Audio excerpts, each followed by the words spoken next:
Roll call for today's special call meeting, August 10th. Councilmember Rao. Councilmember Gomes. Present. Councilmember Willis. Present. Councilmember Gilliard. Here. Councilmember Reeves. Madam for. Councilmember Khalid. Present. Councilmember Baker. Present. Also present is the city manager, Mr. Donald, city attorney, Ms. Walker. You have a quorum. Thank you so much, Madam Clerk. I guess at this stage, this activity be led by our treasurer, Mr. Malazi. Am I correct, Mr. Manager? Yes, I mean, he can actually introduce the purpose, and then the department heads are ready to present. So yes, that's normally how you do it. Yes, sir. Okay, Mr. Malazi, you have the floor. Thank you, Mayor. Good morning, Mayor, City Council, and all of us. The proposed budget presents the operation and personnel expenditure levels that are based on administrative operation analysis and be supported by the city's revenue expectation for our 2021 fiscal year. One-on-one budget reviews with the department heads was completed with all department heads, department representatives, the city manager during the week of 27th July 2020. The treasurer's recommendation to the city for the city is to use rollback rate, which is 12.399 mils, to maintain a reduced level of operations while maintaining adequate service level across the city. The treasurer recommends maintaining a reduced level of expenditure throughout the fiscal year 2021 that will be in details discussed during our budget. That includes delaying filling the positions for the first quarter. And this all is to see if we will have some changes of revenue, we can make those changes for expenses. If the mayor and the council opt to have the discussed increase of 0.5 mils increase, that will take our millage rate for 2020 to 12.899 mils. The treasurer recommends those funds be used for debt and capital projects as you stated last year to use those funds for.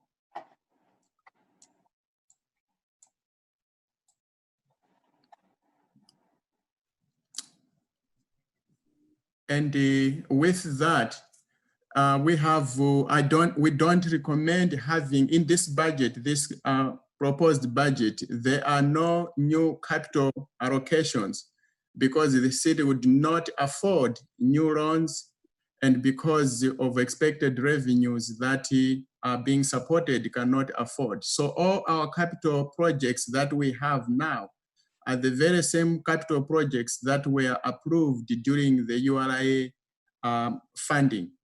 And those projects are ongoing for the next 3 years, which are just to start. So in all what has been proposed, there are no new capital project funding, and we did not discuss any capital during our deliberations. Just in case some people will be asking, there are no new capital projects in our 21 budgets. Most of the budgets, almost all the capital are the ones that are funded through URA. With that, I will be ready to present. I think the first one that I'm going to present, finance, unless there's any question from council member or from the city manager, or there's any comment. Yeah, Mr. Malazi, I did want to chime in on something because I think we have a slight difference of opinion in one area. I think that Mr. Malazi's recommendation is that the council go back with the rollback rate based on what he just said. But if you decide to have an increase of 0.5 mils or more, his recommendation is to solely fund debt and capital projects I would say that there are items and things that were left unfunded in the transmission of the budget based on the severe reductions that this would cause. And so if the council did decide to increase the millage rate, providing additional funding for city operations potentially, I would recommend from the city manager's office that it be included to assist with operations. You have unfunded initiatives that range from Juneteenth, that legislated directive where there is money that's associated to it. The Public Works Department and some of their activities were severely slashed. I think that is almost across the board, including in our Parks and Recreation Department, which is one of our most forward facing. And so if the council did decide to make any adjustments, I do believe that funding key initiatives that range in importance, but have been funded through your legislation, be made a priority versus only looking at capital projects for which we don't have new ones, and debt being the only source would really cause some challenges for us. And so I would ask that you expand that to not only include debt and capital projects, but to ensure that those departments who deliver services directly to the public be funded. And again, I mentioned Juneteenth because it's in front of me, but there are many others. I think there's also a discrepancy in how Wolf Creek would be funded and things of that nature.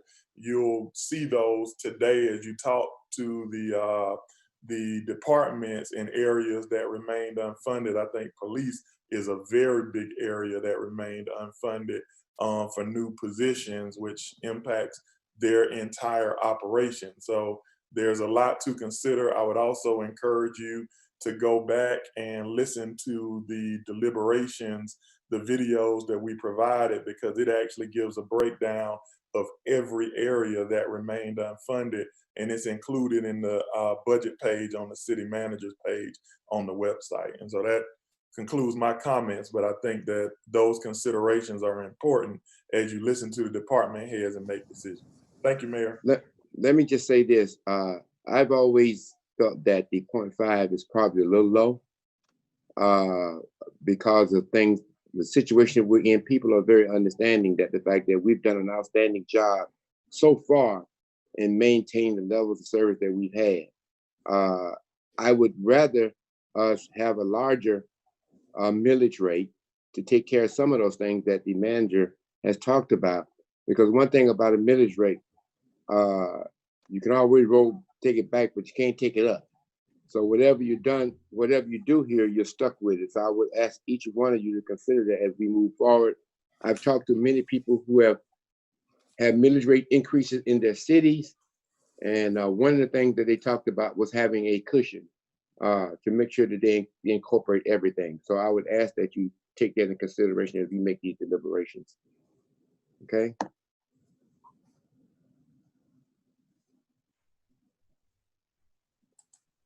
Mr. Mayor. Yes, I'm in the queue. I didn't see anybody. Go ahead. Yeah, I'm sorry. Yeah, I'm having trouble getting in the queue right now. It's my understanding per Mr. Malazzi that now that we've advertised this rate, we can't go higher than the rate we've advertised. Is that correct? You might be right. That's correct, Councilman Khalid. Okay, so we're stuck with the 0.5, right? Yes, Mayor, unless, okay. Yeah, we advertised that, and our public hearing on Wednesday will be based on the half-meal increase. Do we have any time, Mr. Malazzi, like in the next several days to advertise a different rate, or would that change the meeting dates, or what would happen? Will have to be canceled all what we advertised, and we have to work with the tax commissioner's office to delay the bidding of the 2020 taxes so we can accommodate our advertisements. That doesn't sound good. So you advertised a recommended millage rate, right? The half mil that council had promised or had debated last year. And you remember during our council meeting, it was decided to have a half mil increase.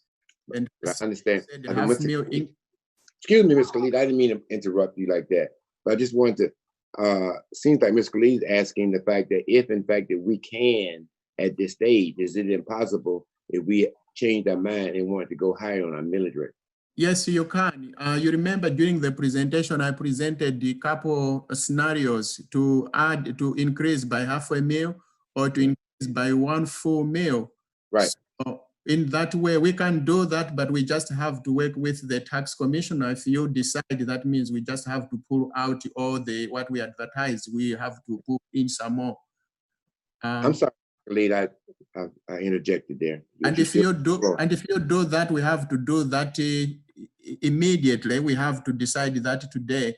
I have with me, I think, the tax administrator, Miss Gordon. Are you available? Yes, I'm here. Good Can morning. you speak something what we will need to do to get into that? Yes, if we choose to go higher than the currently advertised 12.899 millage rate, we would have to redo all the ads as well for advertising the public hearings. At the latest, it would push us, if we decide today to do that, and I apologize, my children are in the background, but if we do that today, we would have to submit everything by Thursday in order to stay within a week delay of what we have now. So everything would be pushed back by a week. And we would have to coordinate with Fulton County again, letting them know the delay that we're having, which would then also delay them in billing because they are trying to shoot to have all the billings out by the end of the month. Okay, Mr. Khalid, you still have the floor. Mr. Khalid. Thank you.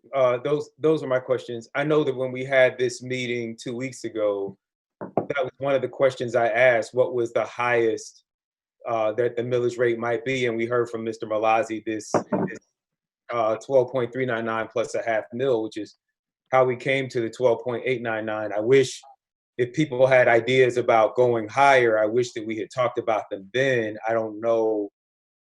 That sounds like a lot of, I don't know. I will leave it to you, Mr. Mayor, or Mr. Donald, just your experience in having to redo this and then and working with the tax commissioner to delay.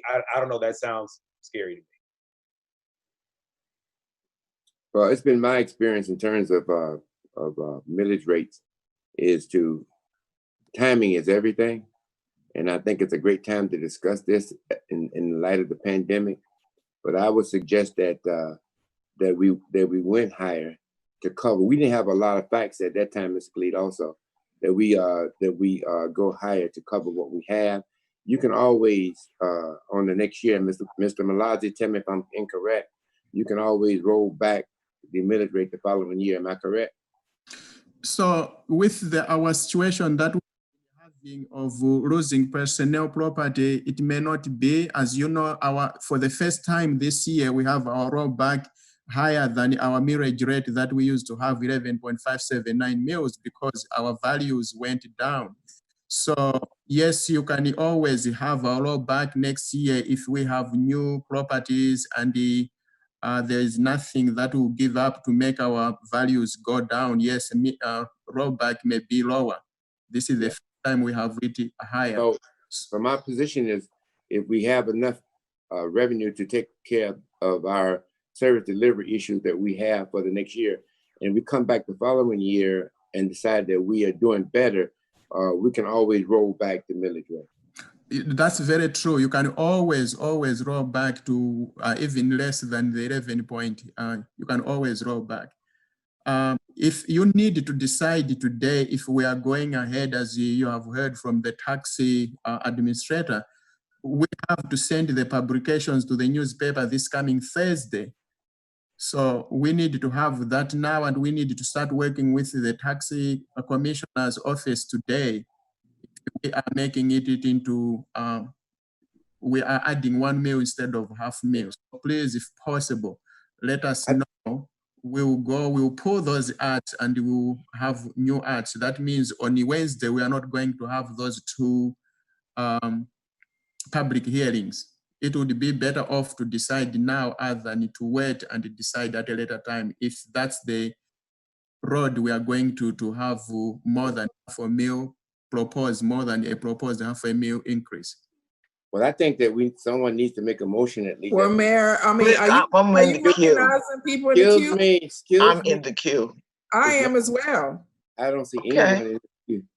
I'm in the queue. I am too. I don't see it. I'll get somebody in here. Jesus. Let's do this. Because I can't see you, so y'all just let me know. We won't argue about it. Ms. Willis, and we'll have Ms. Gilliard. Thank you for recognizing me, Mayor, but can you have somebody look at this? Because it says I'm in the queue. I'm looking at Okay, well, I'm going to have someone come in. I am too. Yeah, I will. I'll have someone come in. Neymar is not in the building right now, but I have someone come in and look at it. Okay, and so, I mean, at this time, I would like to make a motion to increase the millage rate based off of the recommendation that staff is providing to increase to, what is the exact amount? Because I am confused. We got to, whatever we need to increase the millage rate to is what we need to do, because as I read through the budget, I'm seeing that with the way that it stands now, service delivery would not be the same. Service delivery will be decreased. We can't even hire police officers based on this current budget. A lot of the capital funding projects are not going to be funded based on the current budget we have. We have an unforeseen circumstances, COVID-19, and I think, and it's infecting the nation. And so most cities are looking at millage rate increases. It's unfortunate, but as you stated, Mayor, we can roll back if we're in a better position next year. So I would like to make the motion. Well, first, before I make that motion, Mr. Malazzi, what is it we are increasing the millage rate to? If it's not 0.5, what is it are we increasing the millage rate to? So if you recall, Councilman Willis, we have discussed in the past, and last night I sent you a memo to remind you where we are. We have authorized the maximum millage rate the city can levy without going back to the citizen is 13.4 mils. And if we now, our rollback is 12.399 mils. And if we increase by, we are going to 13.399 mils. And our maximum is 13.4. So we will have maxed next year. If we want to increase millage rate, we'll have to go through referendum. So, Mr. Malazzi, let me point out something, because you said you sent this memo to us last night. And let me be specific. You sent that memo to us 11:47 p.m. last night, and I'll be at 10 a.m. this morning. So if you expected me to read a memo at 11:47 last night when most people are sleeping, I'm sorry, but you sent this memo to me 11:47 last night. Councilwoman Willis, that's true. I sent that one to help you during the budget session so that when you deliberate, and that was not the first memo I have sent before during the concerning the millage rate. You sent this memo to me 11:47 last night, and you just made mention you sent me a memo to help me. And what I'm saying is, if you're going to send a memo to help me, please don't send me a memo 11:47 at night when I have a meeting at 10 a.m. in the morning. Excuse me. Excuse me. Let me make something clear. We're here not to debate. We're here that if you ask staff a question, allow the staff to answer that question, and then you can have some type of another question after that. But Mr. Mayor, I'm not debating, Mr. Mayor. What I am simply stating, he said, I'm talking, Mr. Mayor. What I'm simply stating, and I'm addressing you now, Mayor, what I'm stating is that he said he sent a memo to me to help me. And I simply stating that there is no help if I don't get the memo till 11:47 at night. And so I'm simply asking him questions because I didn't get this memo till 11:47 at night. And my question again is, what is it I need to make the motion to raise the millage rate to? That's what The I mi- thought the original question was about. Yes, you're The right. millage How rate, to raise the millage rate. if you are adding 1 mil to rollback, the new millage rate will be 13.399 mils. I move that we raise the millage rate to 13.99 mils. Do I hear a second? Hearing no second, let's move on. Is there any delay? I didn't, sometimes we got delayed. If not, we'll move on.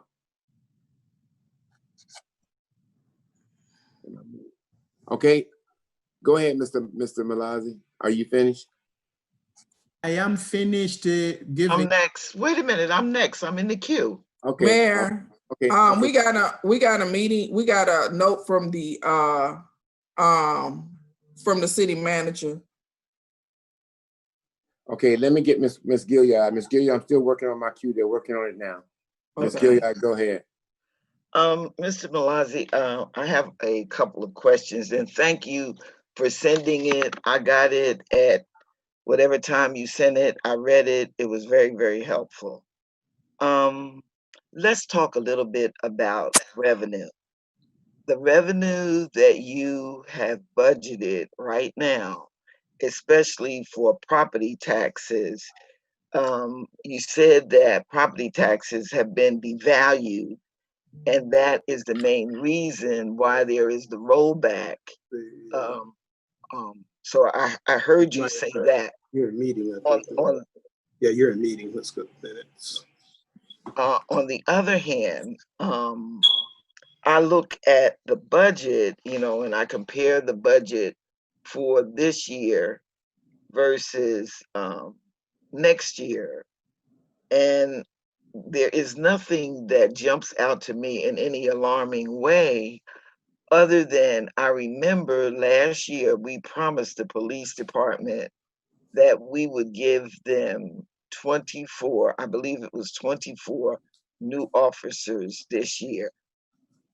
So that was like a real big promise moving towards the pandemic, when we really don't even know whether or not we're going to be able to achieve the revenue that we are budgeted, particularly now that people might possibly lose their homes, which would affect property taxes. And yes, there are, companies that own the property if there's a mortgage, but there is no telling what direction the economy is going in. And so, I say this almost every year. I see that there was some attempt to cut the budget, the expenses, and we probably will need to do some more of that. I don't feel comfortable about increasing the millage rate in a pandemic because there's too much of an unknown out there. And to me, that's too risky. I just wanted to say that. If I may comment on that one, that's the reason maybe we should be hesitant of increasing the millage rate to accommodate new expenses. Because if we do that, how are we going to support them next year when we don't have a room of increasing millage rate because we will have maxed it? And during our deliberations, during our talks, during the mid-year budget amendment, we were to adopt the 2020 amended budget to become our 2021 budget. We are lucky that we started with good revenues. We started with good cash flow. There are communities that are laying off people. There are communities that instead of laying off, we are lucky not to lay off anyone. but I'm not talking any department whatsoever, but during that time of people are laying off and we are increasing the expenses, sometimes we may need to think twice, regardless of whichever area we are increasing, be it capital, be it in personnel, be it in operation. We just have to see that what we are increasing today, if things go worse, how are we going to support them last year? We have been so lucky that we have not laid off or furloughed any employee. Regardless of who that employee is, they have continued receiving. And that's not applicable to many cities. That should be the reason of the proposed budget has got these expenses.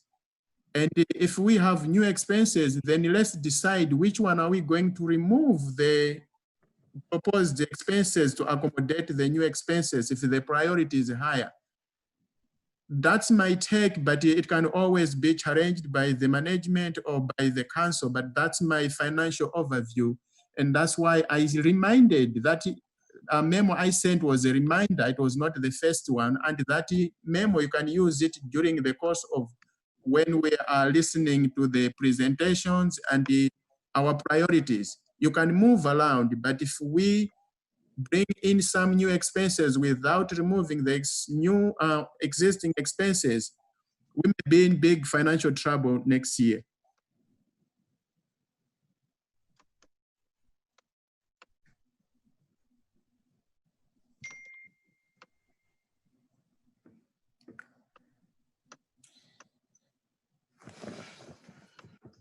Hear me? Can everybody hear me? Yes. Yes, sir. Okay, good. Okay, good. I want Mr. Baker, he has his hand, he's somewhere else, I couldn't see him, but I understand he wants to speak. And Mr. Malazi, I think we've already made a decision on what the millage rate's gonna be. So we just need to go forward from there. Mr. Baker, go ahead. Yeah, I think we should probably allow him to finish and then come back to that motion, or for us to consider that, as opposed to just saying we're not going to consider it. Because we would like, I think I would like to hear the entire presentation, and I understand what Mr. Malazi is saying about us not losing anyone. And I think that that's great. That's a big deal. But if we're just running the city in anticipation of standing up strong and proud, saying that we didn't lose anyone, that's kind of low expectations. I mean, we have to have service delivery at the standard that our constituents desire. This has been something that has been requested of us, and it's good to point out that we haven't raised taxes since we became a city. It's an amazing thing to say. But if you're in forums and town halls and people are requesting a better standard of service delivery, and we're in the middle of a pandemic, I think all of those things need to be considered. I felt uncomfortable leaving my colleague, Councilwoman Willis, out there, but at the same time, I wanted to hear the presentation. And I also would like to hear a little bit more from our city manager, given that there was that I don't know without a shadow of a doubt that they were on the same page or they were saying the same things, because from what Mr. Malazi opened with and what our city manager stated, I just would like to hear more from the city manager as well. If he could speak real quick, Mr. Donald, can you speak to what you feel? Yeah, can I please just yield to Mr. Donald real quick? I would like to know. Well, let me say this to you before you yield to him. He's already in the queue to come behind you. Is that okay? Yes, sir. I yielded. Yes, I'm clear. Okay, Mr. Donald. Yeah, I think it's been great dialogue, and I think when you talk about millage rate increases and things of that nature, it's a very difficult conversation. But I think in looking at the chat box and just kind of talking through it, there's some context that probably needs to be provided. one, we want to make sure that our residents don't believe that their home values have actually decreased, because that is not necessarily what happened. There were properties that were included in our tax digest that the tax commissioner has now said are a part of Fulton Industrial, the unincorporated Fulton Industrial Boulevard. That means that the value of our tax digest and what we collect has dramatically decreased. So I think that is very important. I think in addition to that, I do very much agree with Mr. Malazzi.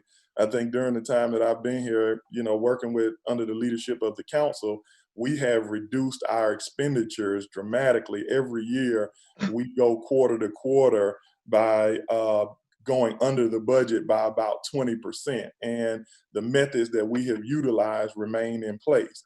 But I think in the chat box, I've heard from Councilmember Gilliard about infrastructure, not fully being addressed in the budget. I believe we are pretty clear that we've got an acquisition related to the quality of life in parks and recreation that's looming in December that currently remains unfunded. There are quite a few activities that I hope that you had an opportunity to review the budget deliberation videos and see what types of lack of service or the impact on service that has been made in the budget that we have transmitted. And so not only will you not be getting the 25 additional police officers that we had budgeted, based on the 15% reduction that was recommended from the treasurer's office, which we all adhere to, we actually are not filling many of the open positions in that department for the balance of this year. And the recommendation of the treasurer is not to fill them for the first 3 months of next year as well. And so that definitely provides a strain on the public safety system, which I believe the council has made their number one priority. There are service improvements that are required up and down, including transportation and maintenance of the right-of-ways and other areas. And so to address those, we have to be both frugal, but we also have to have the appropriate allocations. We have given our best effort in the budget transmission, but I think it would be, I'll just tell you, it would be disingenuous and false for us to say that we're going to improve service delivery with such dramatic cuts to funding. And so that is something that I think we should be very straightforward about and provide that type of information to the council so that we at least temper expectations with that type of reduction. Because remember, it's not that we are projecting large cuts in the amount of revenue that we receive, or that being the only issue. Our total value of our projected budget has also been reduced. And so those two things together are providing very strong impacts on our ability to deliver high levels of service.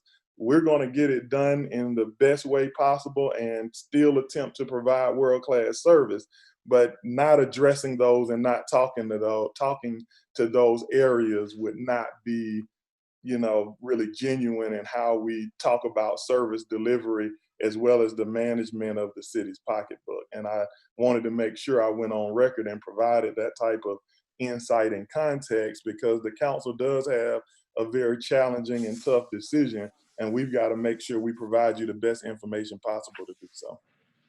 I think that when you don't increase millage rates and taxes of that nature, people will jump up in your constituency and cheer you and applaud you. But remember, they don't want to pay anymore, but they expect no less than the service they were getting, or their expectation is higher. In their mind, they don't cut nothing. In their mind, usually is they'll add something to it. So I would say, as you talk about these things as you go forward, please keep that in your mind. Anyone else? Yeah. Mr. Mayor, I'm back in the queue for a minute. Okay, I'm getting back there now. Go ahead, Ms. Gilliard. When I look at the 2020 amended budget, and the 2021 recommended budget, in terms of total as it relates to our expenses, there's really not a big difference. And so I do know that the amended budget was amended, it was cut. We did cut the budget. But my point though is that I still believe that if we, and maybe when we listen to the departments, we'll have a better understanding of each service that they provide, and we can make a better decision rather than just to look at some numbers on a page or to say that we shouldn't do whatever because of whatever. I think that we need some more information. That's what I'm trying to say. Okay. Before And I we, think- I make think- a final decision. Yeah, I think your comment is in line basically what Mr. Baker said on his remarks. And what I will do is I'm going to allow Ms. Willis to chime in, and we're going to start with Ms. Willis. Begin the presentation. Like he said, it may help us to understand where we need to be as Right. we conclude the presentation. All right, Ms. Willis, go right ahead. Yes, Mayor, I just would ask, and I'm addressing you, Mayor, that all of our colleagues, please review the videos that the city manager sent out relative to the budget. Yeah. Because I think it would give a better picture, because even with the presentations from our department heads, they're not going to be able to get into the details, and that was in those tapes. I'm okay with, being left out for the motion of increasing the budget, because I am on record doing what it needs to be done to make sure we maintain a certain level of service. Because when our residents start complaining about slow response time, when our residents start complaining about, not being able to get certain things done with Parks and Rec, when our residents start complaining about, as Councilmember Gilliard said, not having certain infrastructure needs addressed that many of us have in our districts, then if we don't increase this millage rate, then our residents are going to look at the persons who did not do what it takes to maintain a certain level of service. And so I just, Mayor, will ask that you have colleagues, please look at these videos. And I think that if there are good videos, and I think that the manager in his remarks referred to that also. So I would admonish you to do that. Mr. Malazi? Yes, Mayor. Who is your first presenter? I am the first presenter. Are we going to go by this agenda that was sent to me, Mr. Manager? Mr. Manager. Yes, sir. You may, Mayor. You can. Let's do yeah, the first I have here is Community Development and Regulatory Affairs. I want to be online with you. Yeah, so for me, I am fine either way. I think we submit it because we have the presentations in order for the clerk. I would defer to the clerk on the order because I believe you also, publish those publicly. But I think we have them, we have them split up between Monday and Wednesday. And then that order provides everybody an opportunity to go department by department and look into it. So if that's your desire. That's my recommendation. So let's do Mondays. All we have for Monday. Who's the first presenter? And so, Madam Clerk, I would defer to you on the order and the listing for those presentations that you've received. The first one is the Finance Department. Okay, Mr. Malazi, you have the floor. Thank you, Mayor. Finance Department, as you all know, we are part and parcel of the internal services where you have IT, we have human resources and finance. And it's different from operational departments where you have customers are our citizen and our customers are our departments. So we provide the services across the city within the departments. And we are almost full. If I have second slide, this is the makeup of the finance department. Second slide.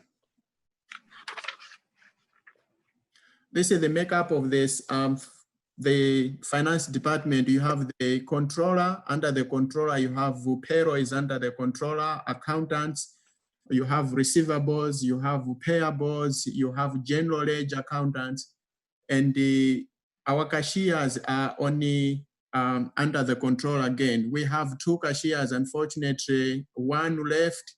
So we have only 1 cashier. The other one we already interviewed. We are almost to offer. Then we went into lockdown. So as soon as we are going back to the office, we will need that. We already advertised it. So we have only 1 cashier. We can't operate with 1 cashier. We need to have a second one just in case of helping one another.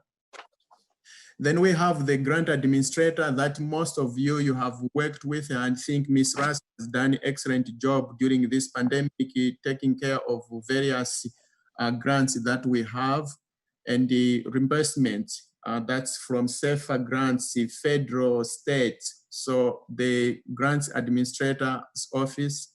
We have the risk manager.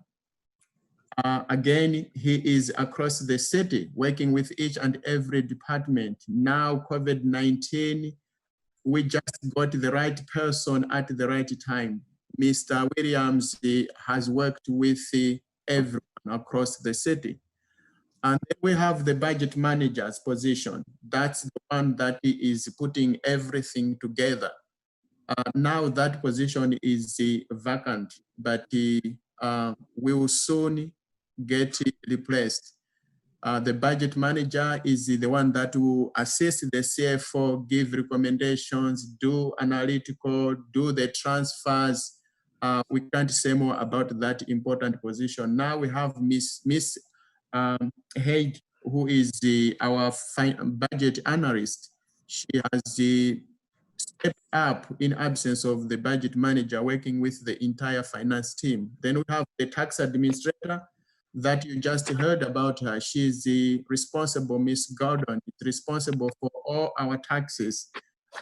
We used to go to Fulton County if we have residents asking for information on taxes. Now everything is done within our city. And if you go into our website, you see that there have been a lot of enhancement in taxes. Business license is conducted through tax, because most of the business license are tax related. And then you have procurement. Almost each and every department you have used requisitions, credit card. That's Mr. Curry there with his team. In short, this is a summary of the finance department. We are to receive the payroll coordinator that will be working under the payroll manager. As you know, we are growing, we have become big. So one person cannot just do that job. It has become too much for Ms. Thomas. So Ms. Thomas is having help. The position that is missing here is the finance director's position. That one we gave up during the budget amendment. We forfeit that position. That's a summary of finance department. If we move next slide. So this is a summary of the roles and objectives of the finance department. The finance department is responsible for advising the governing board, the city manager of the city's financial matters. The department is headed by the CFO and is composed of accounting, budgeting, grants, procurement, risk management, tax, and payroll. Payroll is under the controllers, but again, we know the role that payroll is doing. And our objectives.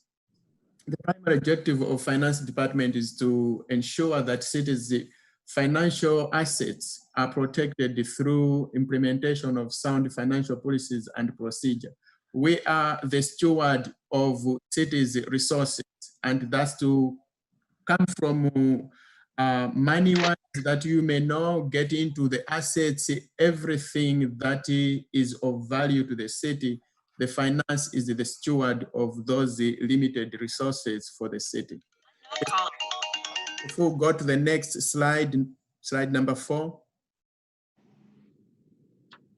These are some of the successes that we have gone through. It's just we have highlighted some in 2020. Successfully developed budget and secured financial for URA. That is the $17 million. We have it. And those projects are in process for the next 3 years. We're expecting those projects. As you know that we drew up the capital project budget in 2020, then we decided we are funding our needs through URA. And as I said earlier on, in 2021, there's no recommendation of any capital projects because most of those capital projects were rolled into URA funding. I think of public works, they have got grants where they are doing most of their projects, that's still there. So we have only public works getting funding through local match to implement their capital projects. We facilitated and implemented grant writing training to city departments to enhance the city's capacity in trained grants writing personnel. So you have almost each and every department represented by a personnel that has knowledge of how to write or how to coordinate within the department for grants. And that one is coordinated by the grant administrator. They will be getting some training how to handle like grants that we have, safer grants. So there will be some personnel that will need some certifications. Developed and implemented standard operating procedures for how the city receives and processes donations. For us that have received donations, we have to know when we receive a donation, is that a donation specific task or is just open? Open is when someone gives $200 to the city without saying what that $200 will be.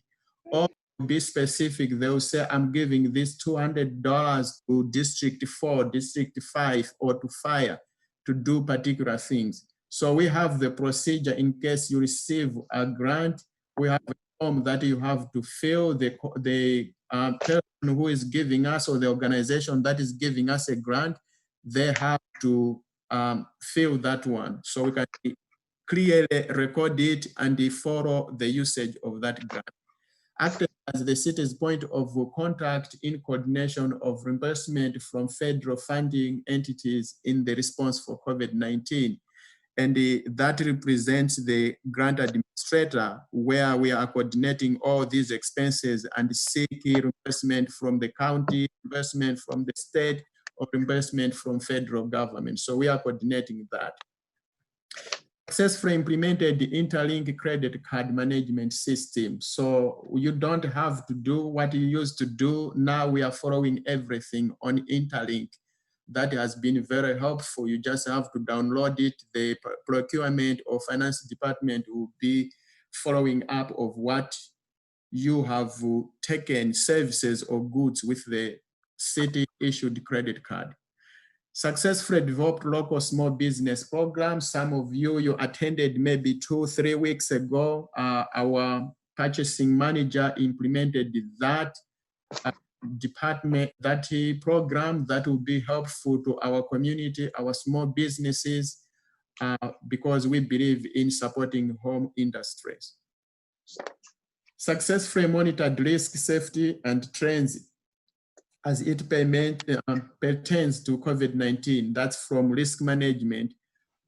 He is all over to make sure that the staff are safe, our residents are safe, and making sure that our premiums are under by following those procedures.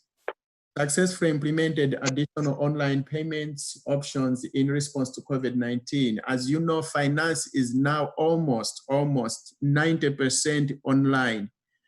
Business license, they can start, we coordinate with other departments, they will have their business license without meeting a person in person. We do our payroll, we do our vendor payments. However, there are still some few that don't have means of online payment. When we ask them, they have to provide this. So we still have got a few checks that we write once a month, but we do almost 95% of financing activities are online now. With this COVID-19, even if we get back, we'll continue working that way to serve our communities. Next slide, please.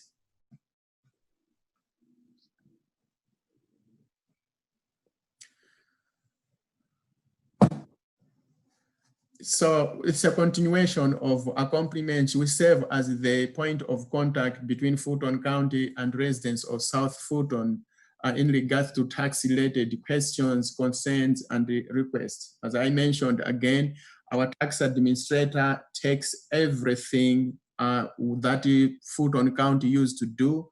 So they don't have to wait for 2 days, 3 days. Instantly, they will get the results. And we have updated our website where tax administrator main page has got all that I have explained, that you can get all the details of homestead, they will be on our main page. And we have property tax sub pages, we have business license sub pages, we have alcohol, excise tax, hotel, motel sub page. All those ones, you can get those services online. And we collected approximately 51,000 in delinquent alcohol tax revenue from prior years. Successfully completed all departments of community affairs reporting requirements for hotel, motel tax revenues. And the last one is successfully completed all department of accounts and audit, DOA, annual immigration reporting. We are required by the state to implement to make sure E-Verify is done coordinating with HR. And we have that one as well.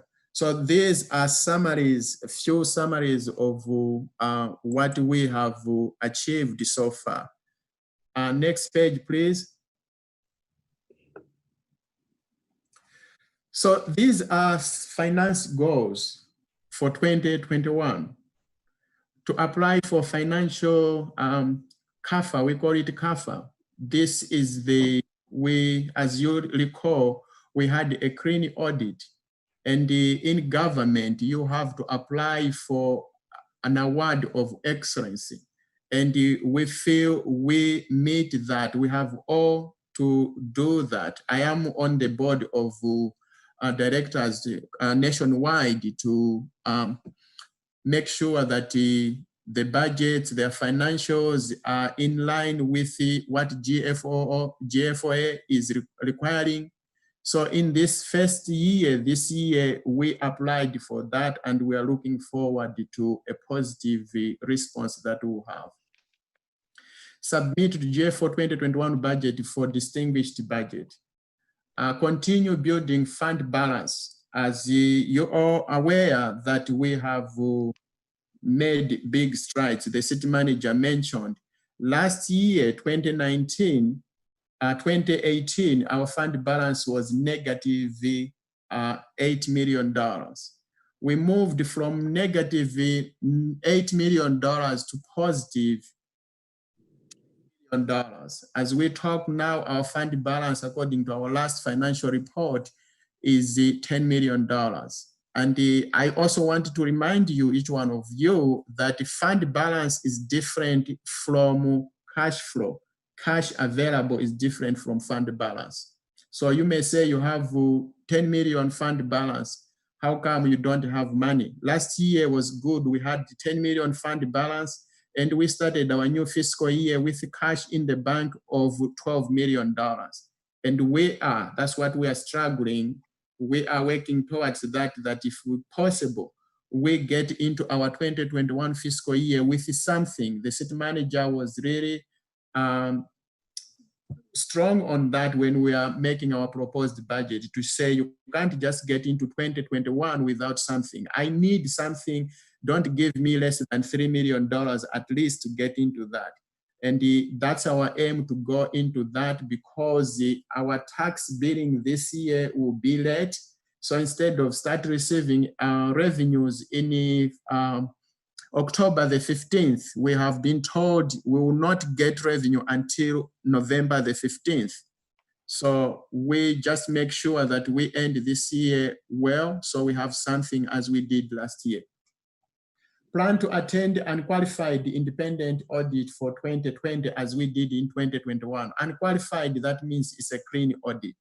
If I'll have the next slide, please. Some will be repetition of what I have said in details in the our organizational chart. We have fully implemented local small business program, simplify our PO process, fully implemented contract management model. Everything there is on the procurement side. We continue to build decentralized grant management. Ms. Russell has done wonderful, and we have the details, and we'll be keeping you posted periodically. Division to manage all city grant. Okay. We facilitate development of cost allocation plan to create framework for the city to allocate additional federal grants funding across shared services. Grants should be familiar of how grants operate. I was talking to finance team this morning at 8:30. When we apply for grants, sometimes we forget, you don't expect it, you don't count too much on it because you don't know when it will come. If you remember in March, we are talking about this one, they will reimburse us, this one, they will reimburse us. This is August, we have not received a penny. However, that money is there. When it comes, let it come as an additional revenue, but we should not be counting more because it may take, Dr. Rao mentioned to say some of these grants may take a year before you get them. So sometimes you say, I'm not focusing more on revenue on grants because I know how they operate. When they come, it's an additional revenue. But we move like they don't exist because we may be disappointed because they don't follow our needs. Increase city's revenue by enhancing the city's win rate on grant application by 25%. Train city employees on grant management process and procedure. Transition business license processing from Avenue to Sage system in-house processing. That's our aim, to have almost everything to do with business license in-house. And our new relationship with our new software provider, Sage, they seems to meet what we need. So we will soon be coming or recommending in our 2021 the moving of contracting business license, doing that in-house. If I will have the next page. So we just wanted to give you during the mid-year, this is what finance got it to amend our budget, finance budget, the cut that we had. We had the personnel cut of 254, and one of those is the finance director's position. We had professional reduced by 30,000. Technical by 1,000, printing 7,000, travel 6,000, education 7, dues and fees 500, bank charges 3. However, that 3 we may still need it one way or the other. We have to because bank charges have gone up. And the total that we had on finance reduction during mid-year budget was 315,000. If I'll have another page.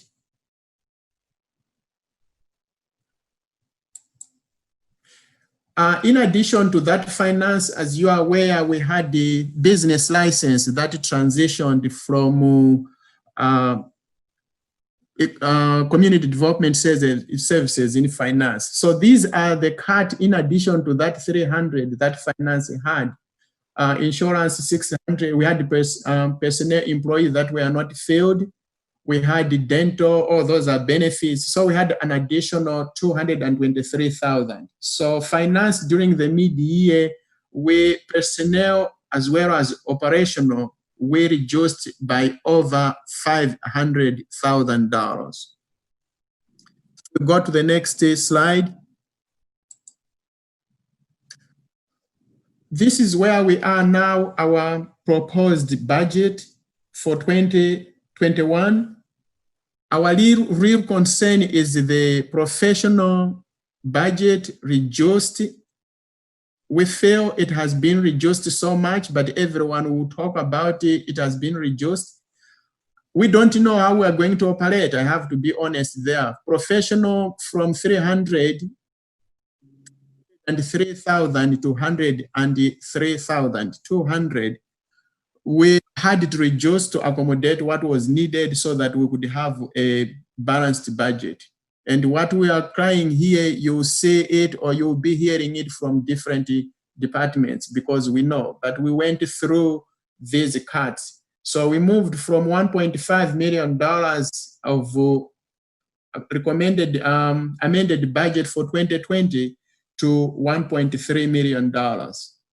But our real concern here is on professional because there are several things that we have picked up that are required of us to fulfill in 2021 that were not there in 2020. Now those services are coming, but at the same time, there's that reduction of professional services. And that I think we are okay with most of those areas. If I would have the next slide, please. Then this is procurement. I mentioned about the implementation of the small business. And that small business to procurement, they had that professional that was an ongoing of those services that they wanted to implement. But as you see, professional services, they budgeted for 85,000, which was for last year. And this year was wiped it out. So there is nothing from 85 to 0. That I don't know how we are going to operate in procurement to completely remove that. But everything here we went through with the city manager. So he's aware of all this as he is aware with all other departments. So his budget moved from 140 to 49,000. The biggest deduction was that 85,000. If I have the next slide, which may be the last slide, risk management. Again, risk management is citywide. He has been really, really involved in our COVID-19. And most of his expenses will be in that, and he was planning to get some help on that professional services, but it was recommended or it was proposed to remove that 16.5 that he will get some help internally. So with that, again, his budget moved from operating budget from 25,000 to 4,000. With that, that's the end of Finance Department 2021 recommended proposed budget. If you have any question, you have any comment, I'm available and the finance team is available all over. Okay, thank you, Mr. Malazi. The chair recognizes Mr. Khalid. All right, thank you, Mr. Malazi, for that presentation. You talked about under professional services, the small business. Was that the? Could you say again what that was? I'm sorry, for small businesses. Mr. K is in the. Mr. K, are you available?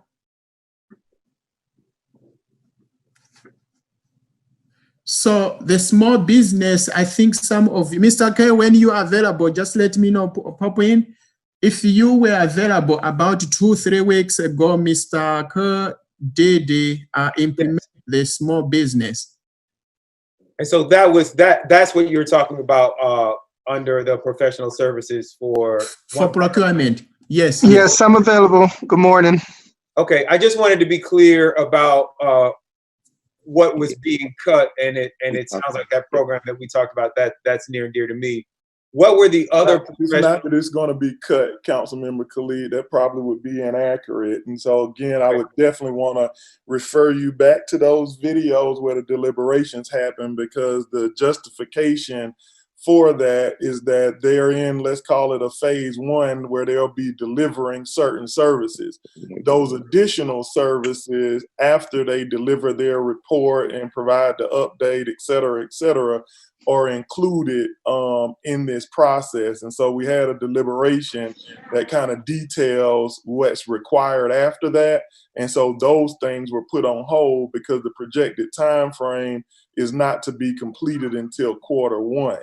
And so at that time, we'll need to reevaluate our budget. And since we are basically delivering a budget that cuts services dramatically, if that service is not going to be complete in advance, allocating those additional funds to it at the detriment of other necessary services was looked at as a cut.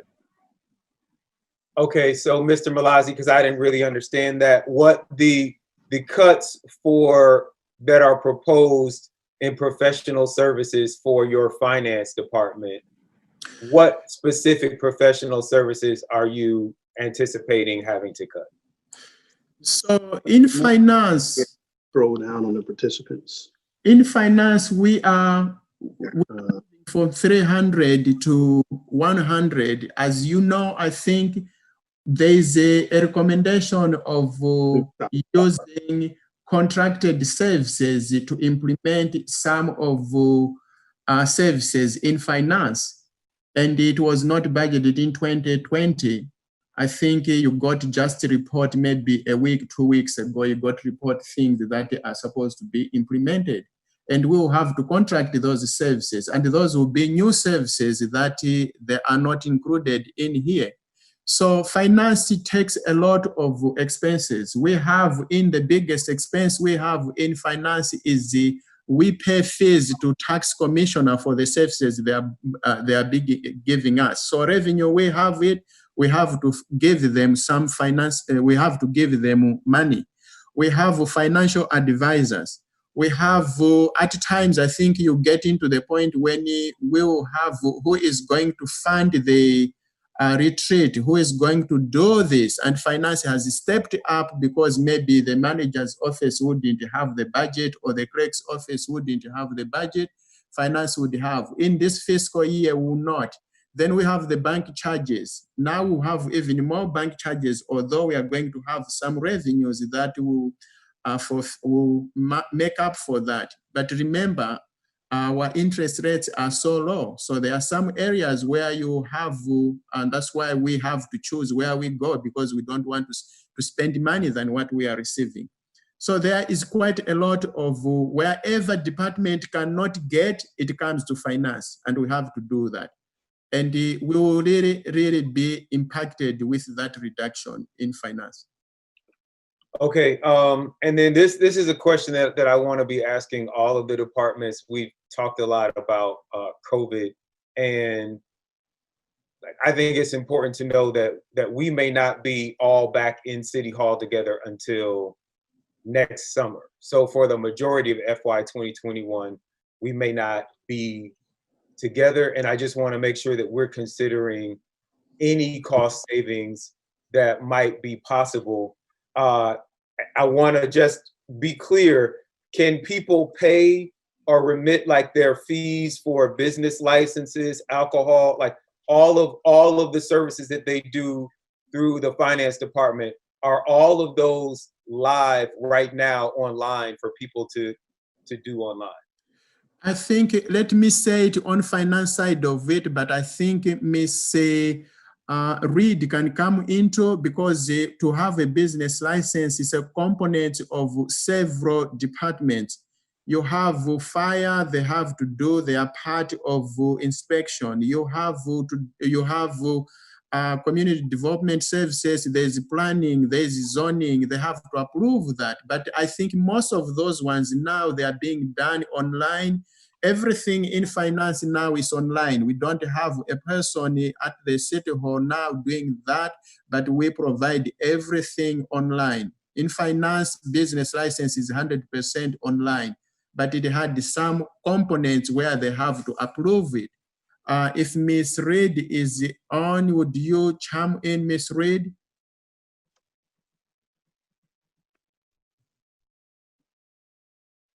Okay, thank you. Yes, so we are working with Sages to ensure definitely that it's available online very soon. It was having a launch date by the end of the summer, but some things have been prolonged because of the pandemic, but we're definitely working to ensure that it's online. Awesome. Thank you so much. I know we're going to hear, those conclude my questions. I know that we're going to hear from IT next. I just think, you know, if people can pay by like text message for things, like just whatever we can, whatever kind of cost savings we can do in terms of a staffing by automating as many things as possible, I think we have a unique opportunity with this COVID crisis to revolutionize the way that and modernize the way that we do business in the city. Thank you. Other than that, Mayor, I think that's the end of financial presentation. Finance is very appreciative of giving us staff. As I said, now we are fully staffed.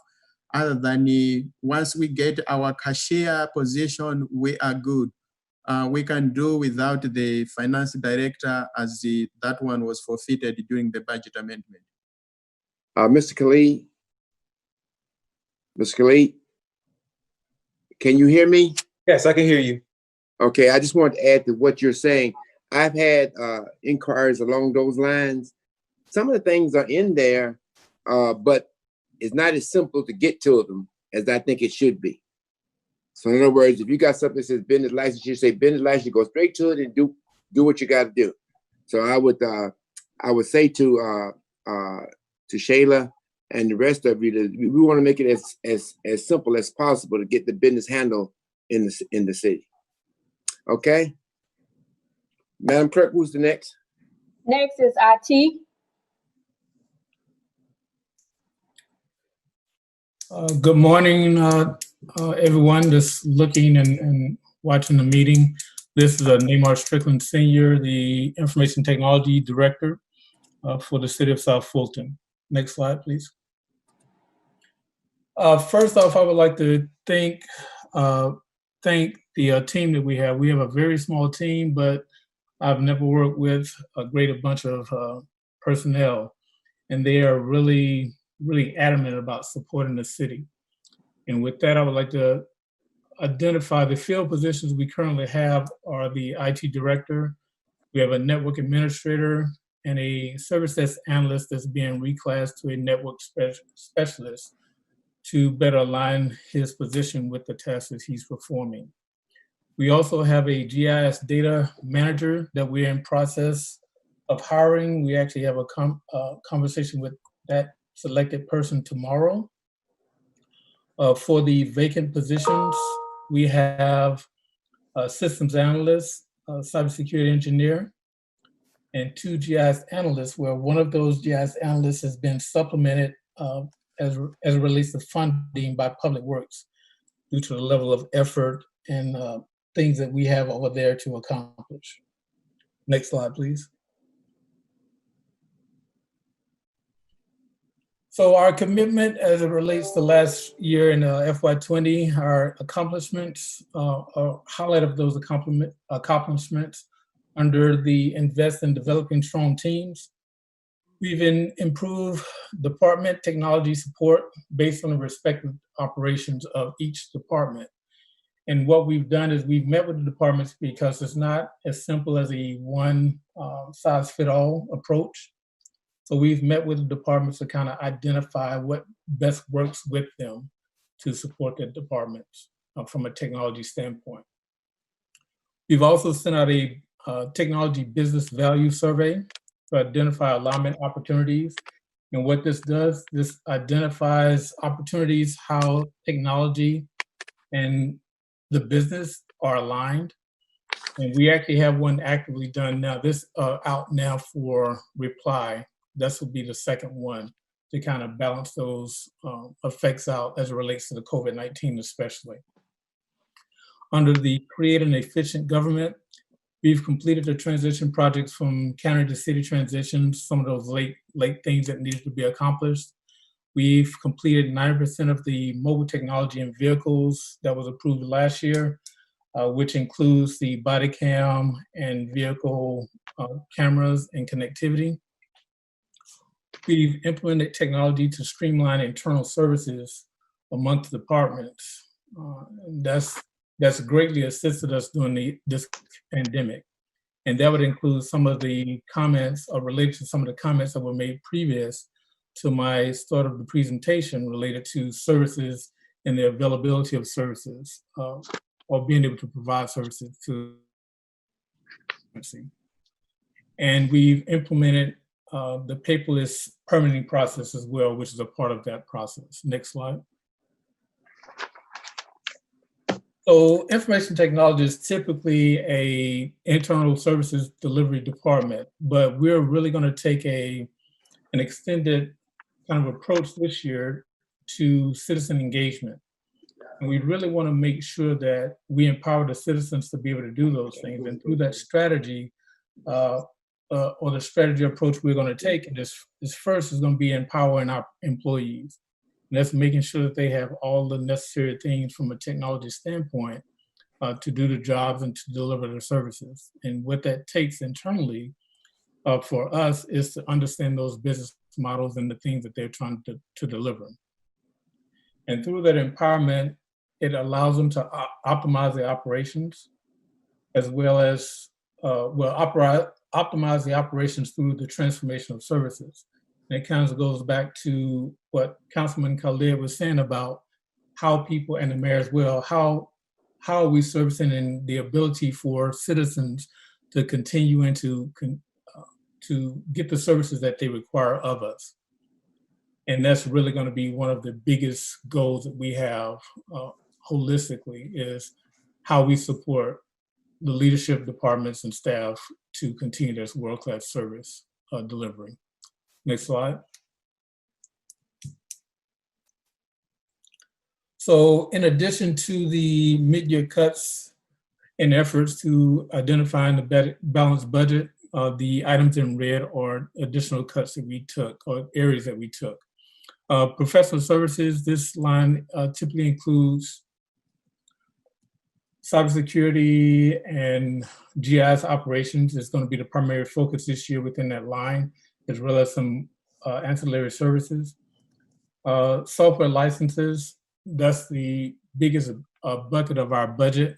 The next couple of slides, I kind of go in detail of how that allocation is there, but it includes all departments, application services that are not directly handled through them. Back to the previous slide, please. The other cuts, well, the rental equipment and vehicles, that's primarily related to copiers and technology rentals.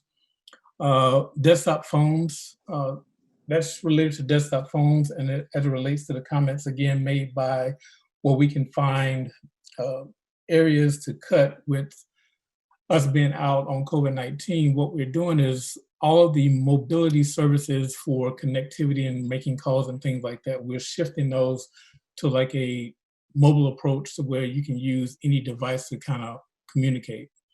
And that will extend the ability for citizens and even staff to get in contact with us so we don't lose access, or they don't lose access to us wherever we are.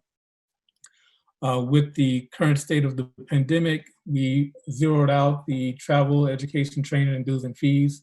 Some of those training opportunities are embedded within our other service contracts. So we're gonna try to take advantage of that. Office supplies, we knocked that down because we're not really in the office much. Telecommunication has, this is where all of our connectivity is related to our facilities.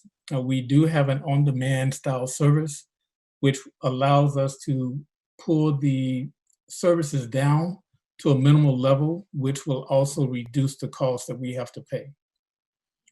The mobile phone units include mobile devices for the technology IT department, as well as in support of the vehicle mobilization projects. And computers is for any ancillary computer and computer repairs, computer needs that we may have throughout the city. Next slide, please. So as it relates to the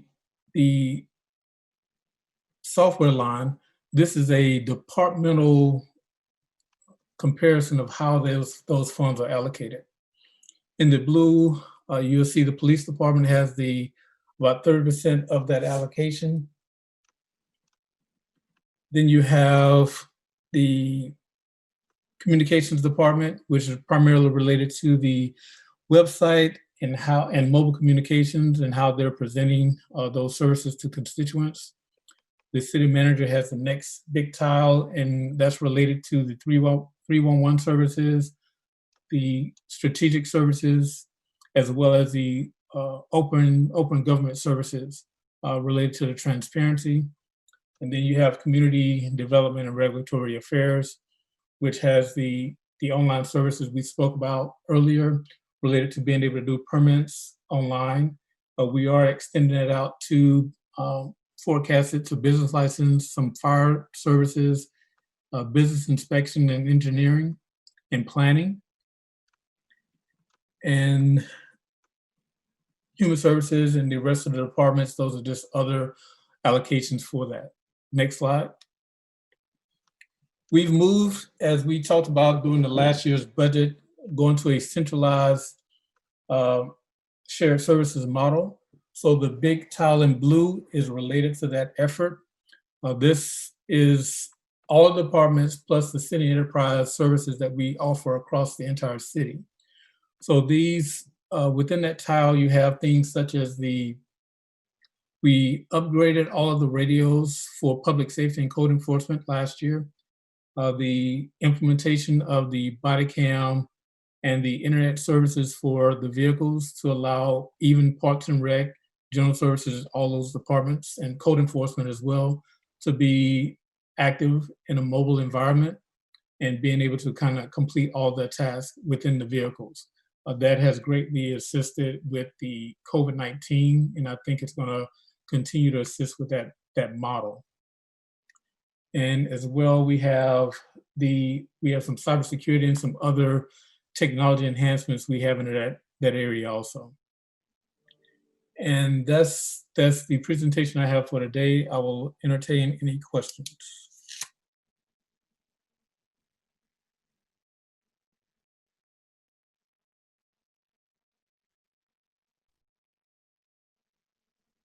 Mayor, you're muted. The chair acknowledges Ms. Willis. Go ahead. I have a couple of questions. Where are we with the AT&T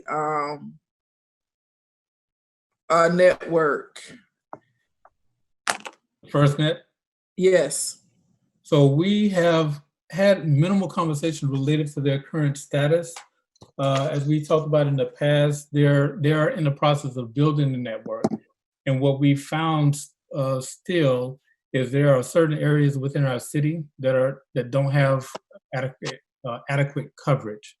So we are going to re-engage, and we're continuing to re-engage in that conversation with them as they continue to improve that service to ensure that it's going to work throughout our city and not provide any opportunities for failure based on we cannot get connected.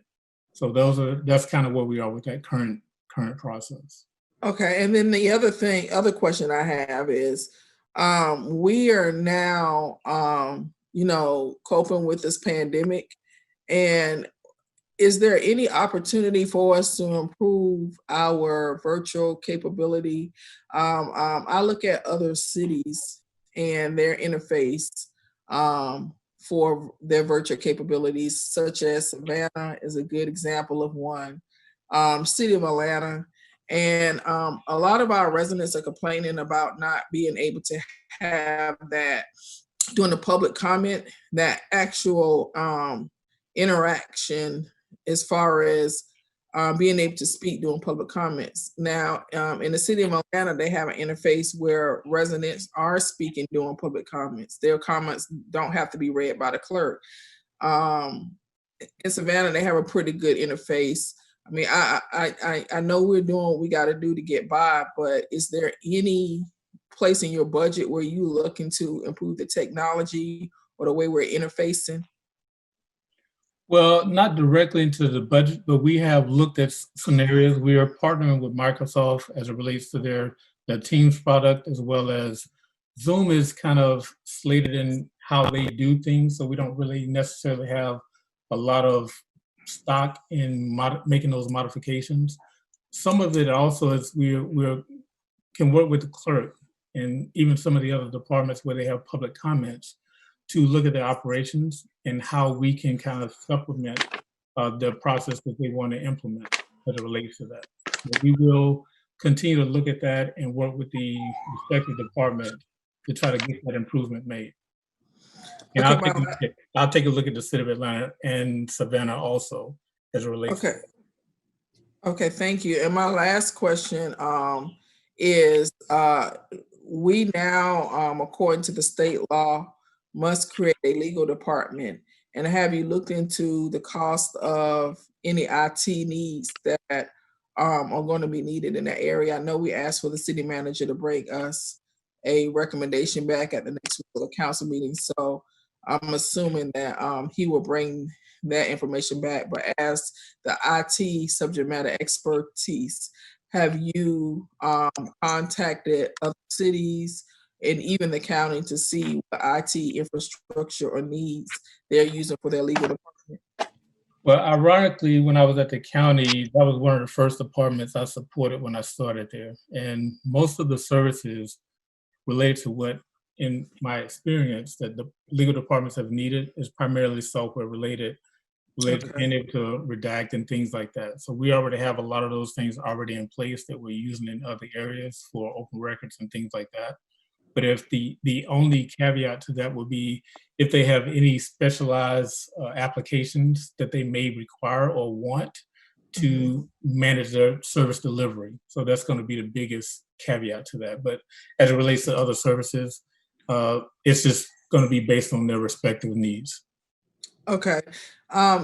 Most of our technology that we have received, as far as, I mean, I'm not sure about staff, but I know as far as the elected officials, most of our technology that we got, early on. So I know like my computer is, approaching 3 years old.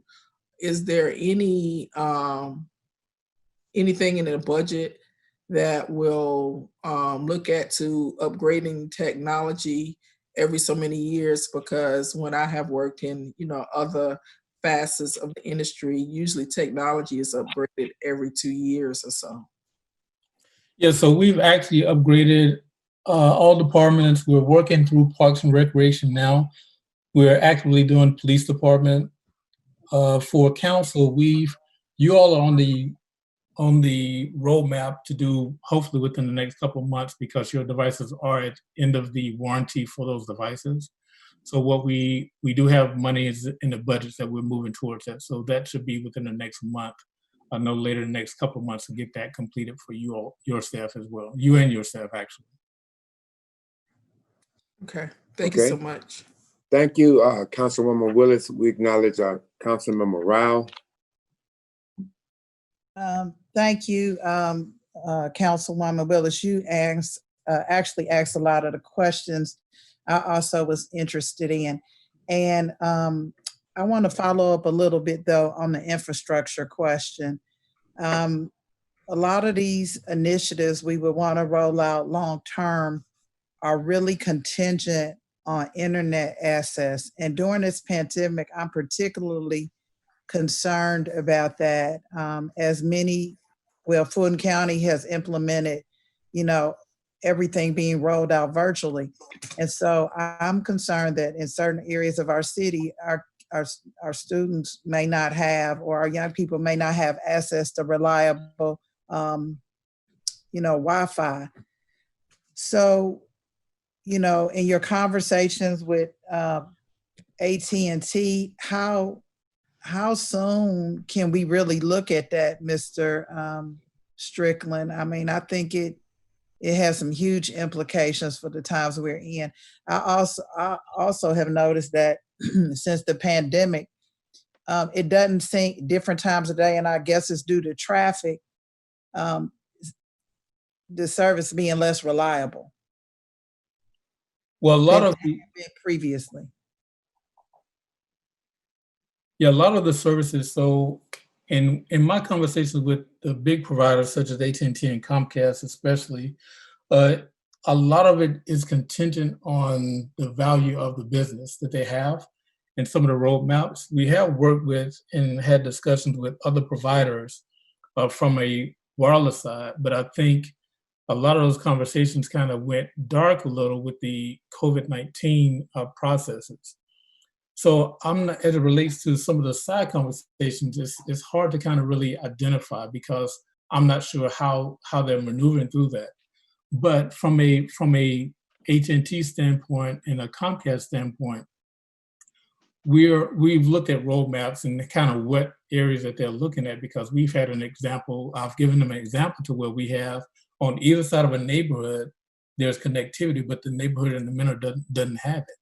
So just trying to find and really also working through the city manager's office to identify resources to kind of push the carriers to kind of provide that service, because we don't really control that infrastructure.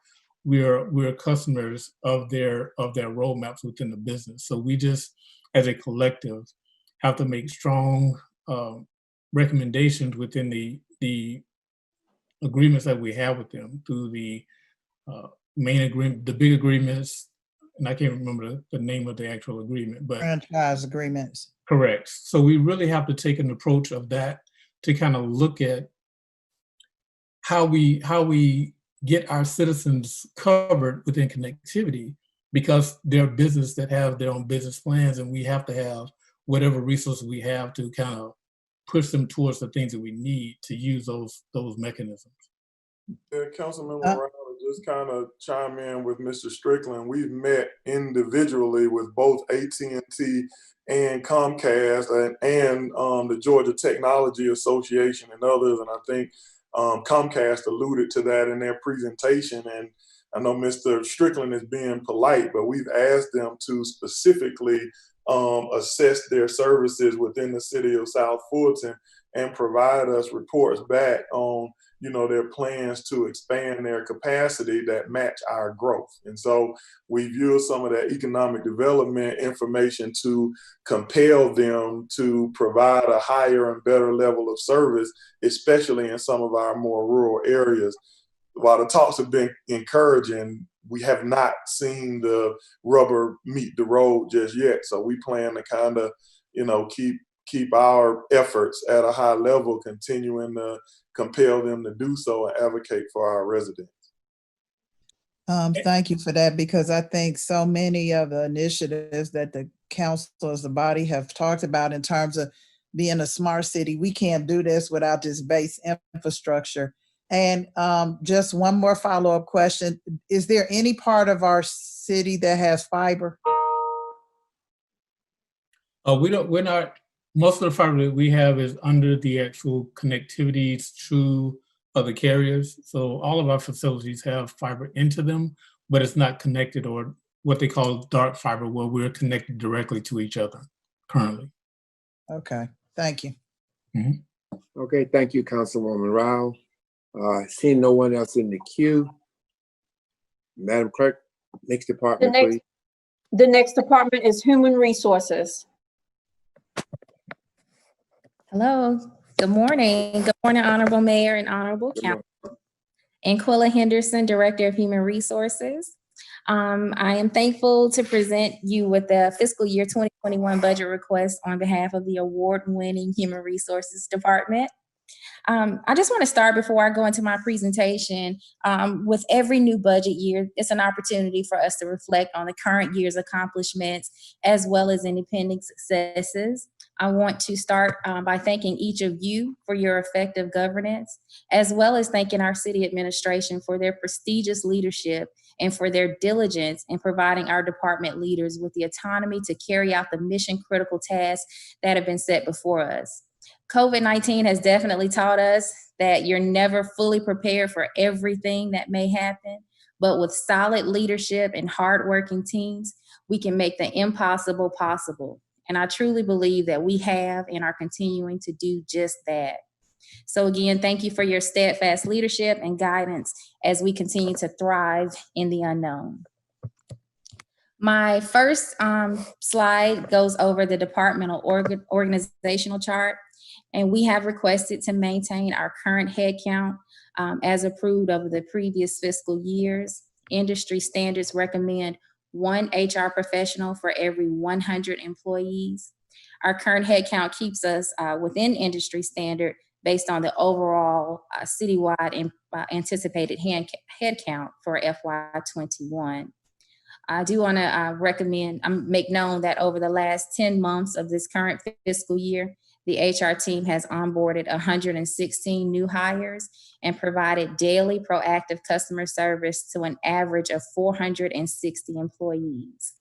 So with the requested headcount of a director, HR manager, and 3 HR generalists, we are able to continue exceeding benchmark targets for departmental metrics, which include time to fill ratio, recruitment and retention, employee morale, and team building initiatives.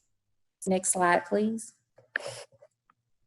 So at a very high level, I did want to include some of the department's accomplishments so far within this 10 months of this fiscal year. It's kind of hard to condense everything into one slide, but we were able to just, again, give some very high-level key points. I want to do the same as Mr. Strickland did and recognize our phenomenal team, which we were recognized in December of 2019 by the Georgia Local Government Personnel Association with the Agency Award of Excellence.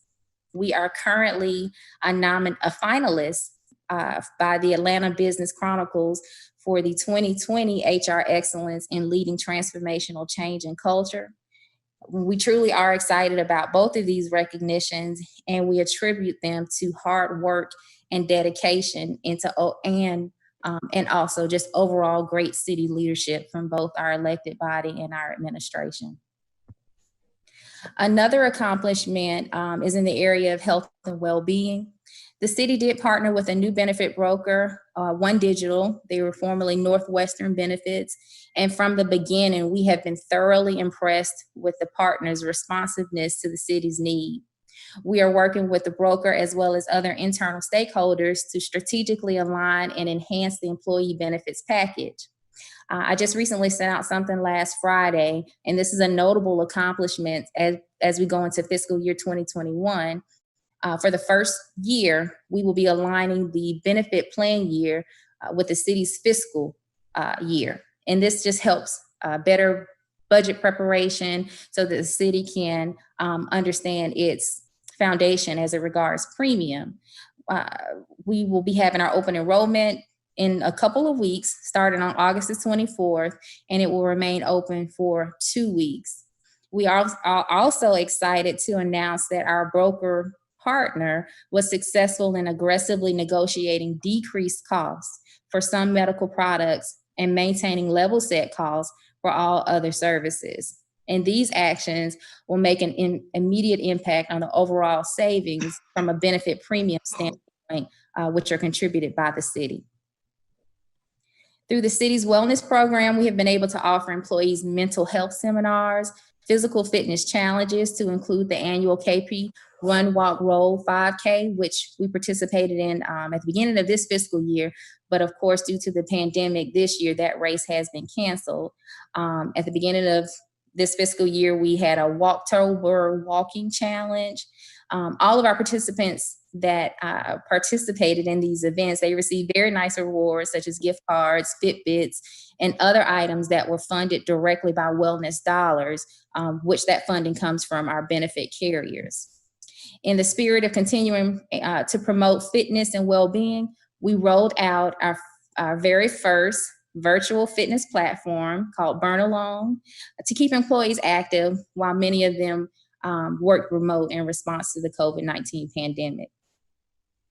Another accomplishment was the follow through on the investment into our employees' development, which was a really huge target for a couple of you council members. You want to see our employees develop educationally, and we were able to do that through a platform that we affectionately call the South Fulton University, which the communications team also has something that they do externally for citizens called South Fulton University, but the internal South Fulton University is an enhanced learning management system, which allows over hundreds of course material that our employees can take at their leisure for their development, as well as on demand as they're assigned by any member of leadership. And then lastly is the year-round employee engagement activities that we were able to accomplish up until the pandemic, which included the annual fall celebration of Halloween, International Luncheon, 12 Days of Holiday event, all hand celebrations. All of those events are just a few that we were able to do up until the March event. Next slide, please. So just to quickly go through some of the FY21 goals. The first one is excellence and innovation. This is all about service delivery to our employees. Our goal as a department is to continue offering our employees timely responses to their requests. Health and well-being, continuing to engage our benefit partner to increase awareness of total well-being. Enhancing the employee experience. And this is primarily just continuing to be proactive and responsive in total employee engagement through activation of our employee experience team, which we created a couple years back, where we have departmental representatives that kind of represent their department and bring forth their departmental recommendations for employee engagement. This next tab is performance management process. So while there is currently an traditional annual review process, we are looking at an innovative way, especially in response to the pandemic, of how we can provide our employees with real-time feedback and impromptu development coaching versus waiting a full year to provide that feedback. And we are looking to pilot this innovation with a couple of departments before we actually roll it out. We have also budgeted funding for a 360 platform for department leadership and above. And then finally, recruitment and retention, continuing to focus on how to maintain our effective recruitment and retention strategies. The HR metrics currently trend in line with or positively below or above the industry standard for several metrics. A couple of them include time to fill ratio, which measures how long it takes to recruit and fill a vacant position. The standard is 42 days. The city's average fill rate is 39 days. So we're filling our positions below the actual time that it takes from an industry standard standpoint. And then also, I do want to recognize that the city has a healthy employee retention rate at 88%. Industry standard is around 82%. So these metrics tell us that we are exceeding benchmark targets, and we're also trending well with industry standards. Next slide, please. So our final slide is our FY21 proposed operating budget. And you will find that this proposed operating budget for the Human Resources Department is quite lean. But however, while this budget is lean in comparison to previous year's budget, it was crafted with financial stewardship in mind. We believe many of the objectives that we have preliminarily drafted are able to be accomplished within this drafted budget. We anticipate reevaluating the 2021 annual employee appreciation event that is usually held in May, closer to mid-year, as that event, it customarily involves week-long in-person activities. So we will assess the pandemic conditions and reevaluate that event, as well as other events that are traditionally held in person at mid-year budget review. But I do want to take the time to remind you that we will be leveraging funds from the city's wellness program to continue offering our employees with incentives that they can use right away, which we have one coming up in a few weeks. That's going to allow our employees to go to a website. There'll be a credit to their account, and they can purchase wellness snacks, and they can be delivered straight to their home, as well as several other fun initiatives that I won't share on this call, but that are coming up for our employees to partake in. And that actually concludes the HR budget Thank presentation. you so, Mayor, I'll open it up if you have any questions. yeah, thank you so much. Congratulations on all your awards. I don't see anyone in the queue. So not seeing anybody, Madam Clerk, would you go to the next department? The next department will be our police. Good morning, everyone, or good afternoon, rather. Like everybody else, I'd like to take this opportunity to thank the men and women that serve in the City of South Fulton Police Department. Our command staff has been exceptional in terms of being able to help reduce crime and the perception of crime. In fact, we're tracking right now to have 3 straight years of crime reduction. We're almost 20% down for this particular calendar year, which is far exceeds many of the departments around in the Atlanta metropolitan area in terms of crime reduction. We've been able to reduce our response times as well. Many of the key deliverables that you'll see on slide 1, they're going to be fairly consistent over the first 4 or 5 years of the police department's implementation. For instance, we're going to continue to build out our intelligence-driven policing platform. We've done that primarily in 2020 through our partnerships with ATF, FBI, and DEA. Many of you have seen some of the drug raids that we've conducted. Certainly, we couldn't do those without the partnerships that we've been able to create. And as we begin to move forward, we'd like to begin to integrate much of our intelligence around these raids that we've been doing.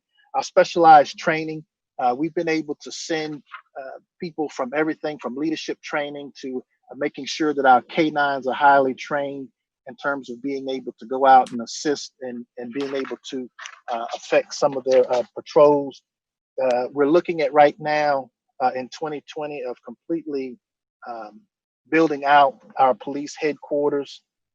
As you all know, we've had extensive discussions about the location, but we're really excited about that as a possibility as we move forward. And decentralizing our police resources also is going to be huge.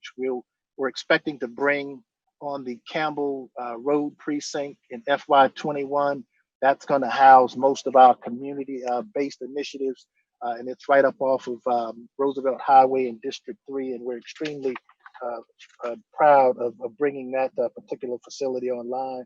And then finally, we're looking at rounding out our beat alignment. The 18 beats that came from the Georgia Tech study. I believe that's going to be huge for us in terms of being able to continue to drive down our crime numbers, along with decreasing our response times as well. You can go on to the next slide. As I mentioned earlier, this is the 3rd straight year that we've had a reduction in crime. Certainly, when you compare us to our neighboring cities, I would put our crime statistics up against anybody's. And looking at our recruitment and retention policies, as Ms. Henderson said, we haven't lost any police officers in 2020 to other police departments. And we're extremely proud of that. And that has a lot to do with the starting salary that you all voted to help us to implement within the city. $52,000 still leads all of the police departments in our region in terms of starting pay. And we're really proud of that. And we want to make sure that we're continuing to recruit the best and the brightest for our police department. Now, our response times, we certainly want to get them a little bit closer to our national average. When I first came, we were somewhere in the neighborhood of 12 minutes in terms of priority calls, and then almost an hour and a half for non-priority calls. We've gotten that number down right now to 8.5 minutes. We certainly want to be somewhere in the neighborhood of 6.5 minutes. So we believe that as we begin to build out that beat alignment, we'll be able to get closer to those numbers. And increasing our staffing levels is certainly going to help us move in that direction. Next slide. Next slide. Hello. Can you hear me? Hello? Hello? Hello? Can you hear me? Yes. Yeah, I hear you. Okay, next slide. Okay, the only capital expense that we're showing that would be our police headquarters and the lease payments for the vehicles that we've already obtained. This year's budget certainly did not allow us to increase our fleet, but we were able to bring in a total over the past 2 years, over the past 2 budget cycles of 68 vehicles. That's going to serve us well as we move forward. We certainly would like to be able to add more to our fleet, but understanding where we are in terms of the pandemic, we certainly understand that some cuts have to be made somewhere. And so we believe that the fleet that we have will get us through 2020 and into 2021. We certainly have spoken with Mr. Donald about certain possibilities at the mid-year budget adjustments, and possibly being able to add some personnel and maybe even some vehicles during that time.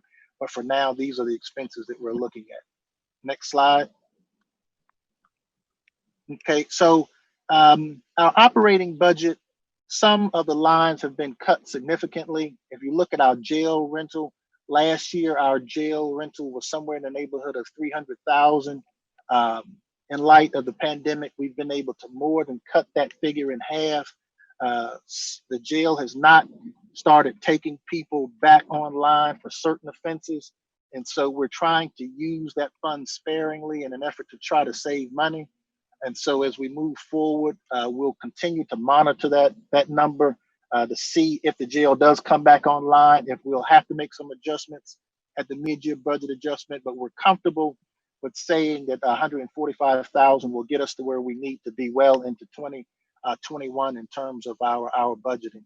The professional services, we're sitting down and looking at that, our psychological services, our ability to onboard more employees, certainly being able to send them through psychological services in our medical facilities would be advantageous to us as we move forward. Our uniform budget was cut slightly, and it's primarily because of our inability to bring people in right now. We suspect that as we move forward, we'll be able to bring more people in. And so we'll keep a close eye on that as well. Education and training was cut significantly due to the pandemic. And it's mainly because of the training has been cut out because of the pandemic. And so we're looking at trying to really minimize the amount of monies that we budget for that in anticipation that the training won't come back online throughout the end of the year. EMS, we're looking at our PPEs for our police officers and other medical supplies to make sure that we're keeping our employees safe. That number has been reduced somewhat, but not to the extent that it would hamper our ability to keep our employees safe also. And we're looking at equipment rental and travel has been reduced significantly as well. You can move on to the next slide. One of the things that we'll be looking at in FY20 and 21 is our ability to implement the final stage of our command structure build out, and that would be creating the Office of Professional Standards. In the first year, we made sure we built out our patrol function. We made sure we built out our criminal investigation division.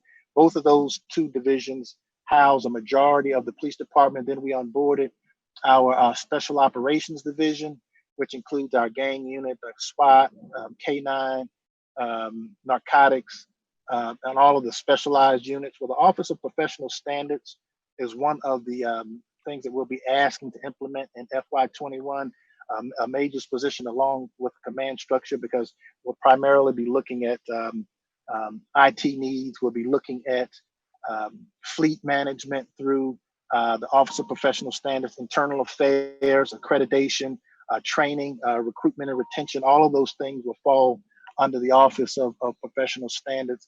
We certainly want to make sure that as we're sitting down and looking at our policies, that we're in line with best practices that's taking place nationally. And so we'll use this as an opportunity to build out our final final division within the City of South Fulton Police Department. You can go on to the next slide. You can go on to the next slide. That's the Criminal Investigations Division that I mentioned earlier.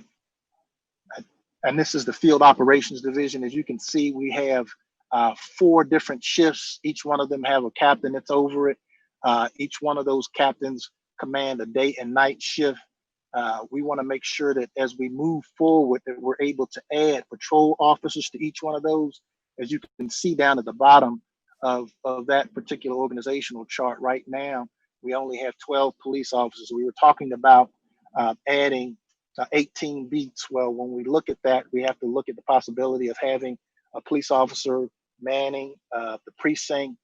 We have to look at also each one of the 18 beats that we have in addition to the traffic units. And so we still have a little ways to go in terms of building out our Field Operations Division, but we're certainly in a much better place now than we were a year ago.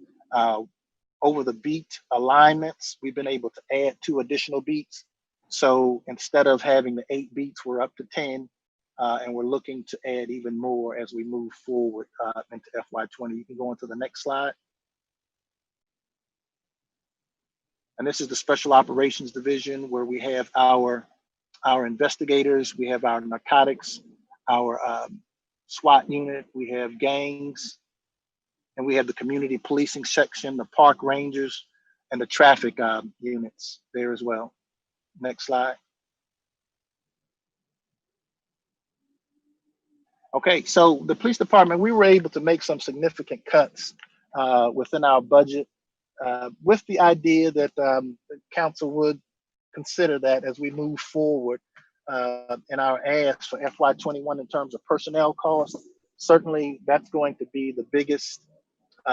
That's going to be the biggest need for the police department as we move forward, making sure that we have adequate police resources so that we can start to build out our police patrol division and making sure that we're continuing to drive crime down and that we're continuing to reduce those response times as well.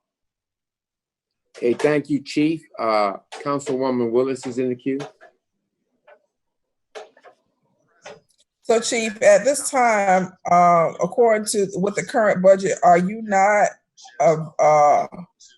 you don't have the ability to hire anyone else? We don't have the ability to hire anyone at this time. What we do have 14 or 15 certified police officers that we're waiting to onboard. Certainly, as the pandemic has hampered our ability to bring police officers on board. We're working with finance in an effort to make sure that we can hire sworn police officers right now. So as we move forward, we're looking to get those people through our process. We haven't been able to send people for the medical exam or for the psychological exam. Well, but we'll start back both of those at the end of this month. So I'm not talking about the logistics as far as getting officers in. What I'm talking about is the DCA calls for a city of our size to have at least 250 officers. We had a beat study come back to recommend that we increase our beat by 18 from 8 to 18, correct? Yes, that's correct. Okay, and we are consistently being inundated with complaints about these commercial truck vehicles driving through our community. So we do know that in order for us to really do enforcement around that, we got to have bodies. And so right. I don't look at patrol units as to just specifically fighting crime. We have some traffic and public safety issues that need to be addressed. And the only way we can do that, because we can't currently put technology up where we could, if we see a commercial trailer going through our community, we can't rely on technology at this time because of our laws, correct? That's correct.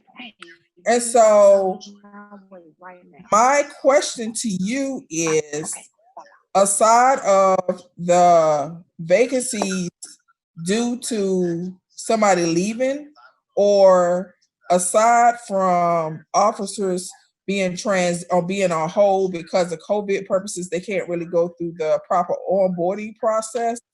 Aside from that, are you handicapped from meeting the goal of increasing our force to the recommended DCA average for a city of our size? Yeah, to answer your question, yes, Councilwoman, I am. Okay. And I have a serious concern about that, because when I got elected, I think for most of us, the number one complaint was, why does it take the police so long to respond to accidents? What are y'all doing about commercial truck vehicles? That's constantly in our we get questions about that every week.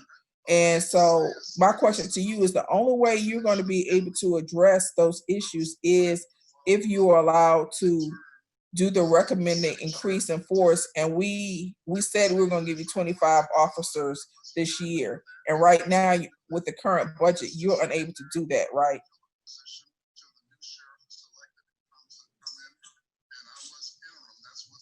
Chief, are you there? And I'm being careful around my discussions. I haven't asked you how many people you have on board. I haven't asked you how many people we're short of. I'm simply asking around manpower. Let's see if he's still there. Chief, are you still there? I have enough sense not to talk, specifics for safety precautions, but I'm talking about hiring officers for manpower. Well, let's save your time limit, because let's see where he is. I don't want you to talk over your time. Okay. Go. He's Chief, coming online now. He was knocked off. He's coming online now? Yes. Sheriff, do you want to respond to Chief Lamont? You got 30 seconds. Of course, here we go again. Can you hear Chief? If anybody thinks that Mayor, give him 1 minute. He got knocked off. He's logging in now. He's about 1 minute off, and he'll be back on. All right. And Councilmember Willis, you may have to restate your question, because it looked like he got knocked off while you were asking it. Okay, thank you. Can y'all hear me now? Yeah. Yes. Okay, I'm sorry. Go ahead. So my question is more so around, aside of the crime suppression, I'm not talking about that. I see where you are really, with the resources you have, you're focusing on the crime suppression. But what we really need focus on is, more proactiveness around these commercial vehicles. Commercial trucks going through our neighborhoods. We need more support around our parks, because as we increase our park activity, we need, more support around security issues around our park. So as it stands right now, you don't have the capacity to do that with the current head count you have, because is my understanding, putting all your resources around the crime suppression. Right, and see, that has to always be our primary goal, is continuing to reduce crime, because if you're not, the quality of life issues really become an afterthought. But as the pandemic lingers, I'm noticing that we're getting more and more complaints about quality of life issues. And so we want to be able to put more proactive patrols in place. And in order to do that, because I get the complaints just like you do, Councilwoman, about the tractor trailers, about the ATVs, about the parking in handicap parking spaces and fire zones. I hear them all, but we have to make sure that we maintain that sense of priority, because none of that means anything if people are constantly being shot and robbed. And so we want to make sure that we're continuing to fight those sort of crimes, and we address the quality of life issue as we're able to. And as we grow as a police department, people are going to start to demand that more and more, and it's understandable. But to have those sort of proactive patrols, yes, ma'am, you have to have the resources to make that happen. Okay. Thank you. All right. Thank you, Ms. Willis. Mr. Khalid, the chair recognizes you. Hi, thank you so much. Chief Meadows,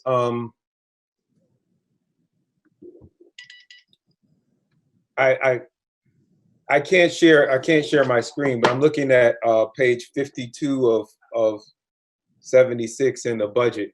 This is your the police budget of 13,845,000. Yes. All right, that budget. This is the money budgeted to the police department from the general fund. Is that correct? That's correct. Okay, I know that you have the asset forfeiture fund, and there are a couple of other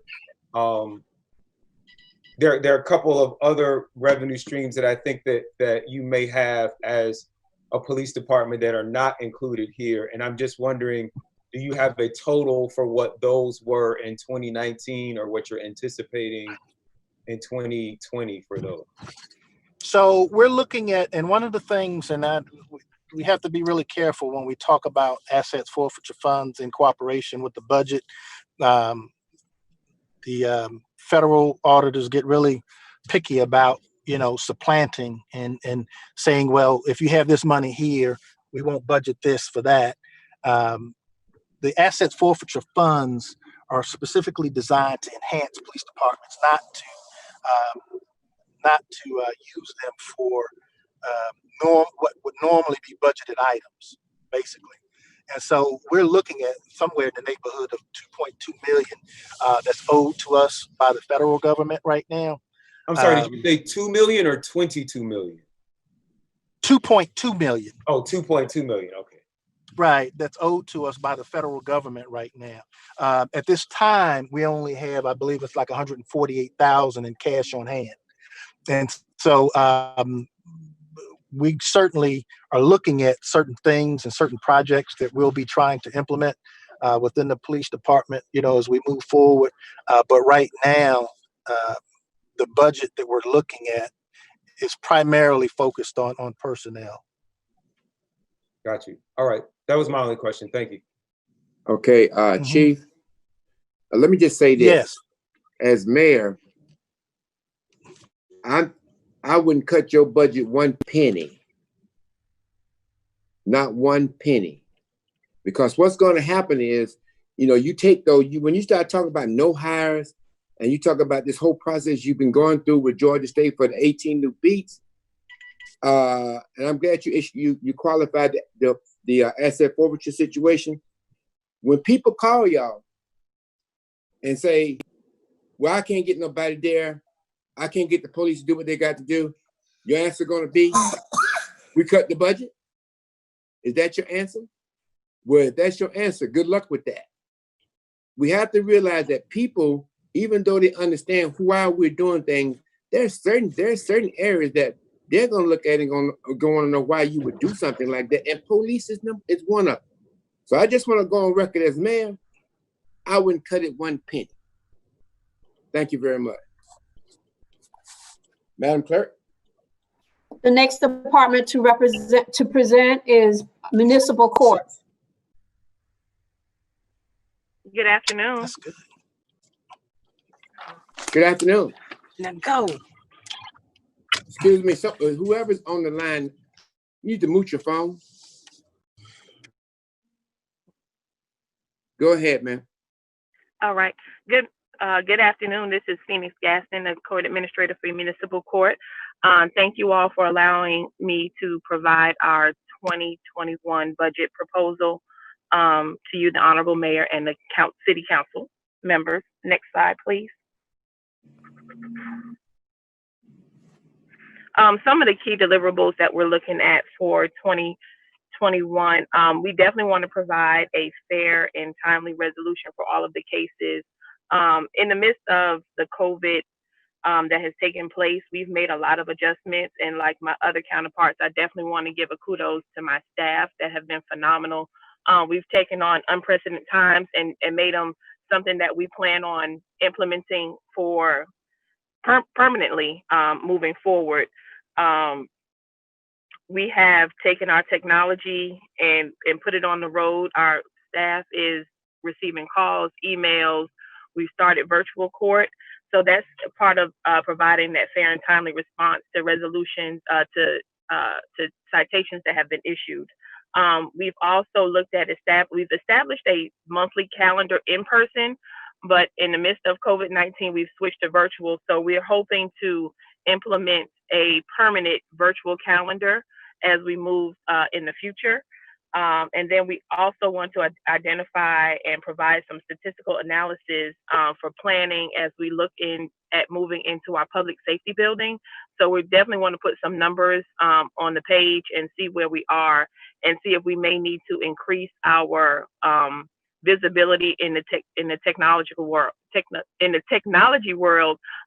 as we create more access for people not being able to have to come into a building per se, and they can hop on to our Zoom virtual court and have that convenience in their hand. Next slide, please. So some of the goals, again, using that technology, we have revamped our website to make it easier for constituents to be able to get on to pay their citations, ask questions. We're also looking, I believe Councilman Khalid asked about some text messaging. We have looked at that avenue of defendants being able to text a number to pay their citations. So we're trying to definitely ramp up our technology needs in municipal courts. We definitely want to ensure that the court procedures and structure best facilitate the expeditious and economical resolution to disputes. So we want to make sure that what we're doing on our end computes to, I'm not going to say revenue, but it makes sense to all parties at hand. It makes sense to the defendant, to the city, as well as to the citizens. We also want to use strategic planning to develop and maintain the highest possible level of service. For us, 2021 is going to be high customer service. We are a forward-facing entity for the city, so we definitely want to ensure that we are providing top-level customer service to the many people that we touch. A lot of the people who come before courts, this is their first interaction with the judicial system. You know, whether it's a speeding ticket, a safety belt violation, we want to ensure that we're giving them world-class service as they interact with our staff. And we also want to improve the infrastructure of the court. So I know we have our diversion program, we have outside probation services. So we're looking at all of those factors and trying to see how we make sure that we're being efficient and costly in our department. Next slide, please. As well as my other counterparts, we also have a lean budget. We've leaned some of our line items. Our contractual, which consists of our vacant chief judge position, our solicitor, and our public defender. That line item seems to stay consistent since I have started. Our professional services line, we reevaluated, and last year was at $40,000. We've reduced it down to $25,000, and the bulk of that will be for technology needs as we're looking at different vendors. Our office supplies, we also reduced that because we have shifted to more virtual hearings. There's less need for, of course, office supplies, but in that we did ramp up our postage. We are mailing out more communications via mail. Our communication stays the same, mobile phones, education and training and travel. I like to combine the two, and dues and fees, because we do take hold of the judges, the public defender and solicitors trainings, any CLEs that they may need, as well as staff that has mandatory training. Our printings remains the same, hospitality, software, merchant services. So that is our line, our budget presentation for our line items. Next slide, please. Here's our organizational chart. We did have one vacant position that was defunded. There was a request and approval for a deputy court administrator. However, amidst the times, we went ahead and reevaluated where we are and absorbed some of those job duties into current personnel. Next slide, please. Okay. That concludes my presentation for municipal court. We just took a look at some of the items that needed to be streamlined and move some resources to technology. We are great with our virtual court. It is up and running. They're getting bigger and bigger week by week. And that is all I have for you this afternoon. Any questions, comments, or concerns? Thank you. The chair recognizes Mr. Khalid.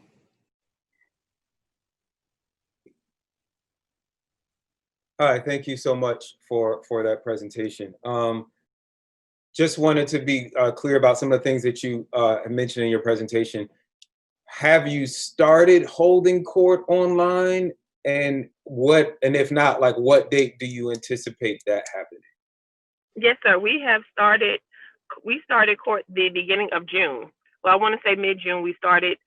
We currently have court sessions on Tuesdays and Thursdays, 9:30 a.m. and 1:30 p.m. And actually today we actually did a mock trial for our code calendar, which is set to go live next month. We'll have an actual live calendar on next Monday, August 17th at 10 a.m. Thank you so much. That was my next question. So Code Enforcement Court will be starting back this month. It will.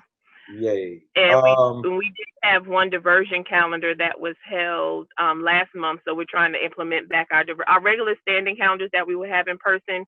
We're trying to transition them to online, to virtual court. Can FTAs be done, or first appearances, can those be done online? They can be done online. That is part of our technology need for FY21. However, in alignment with what Chief said, East Point is not taking any outside defendants to date. So we have not had any first appearance hearings.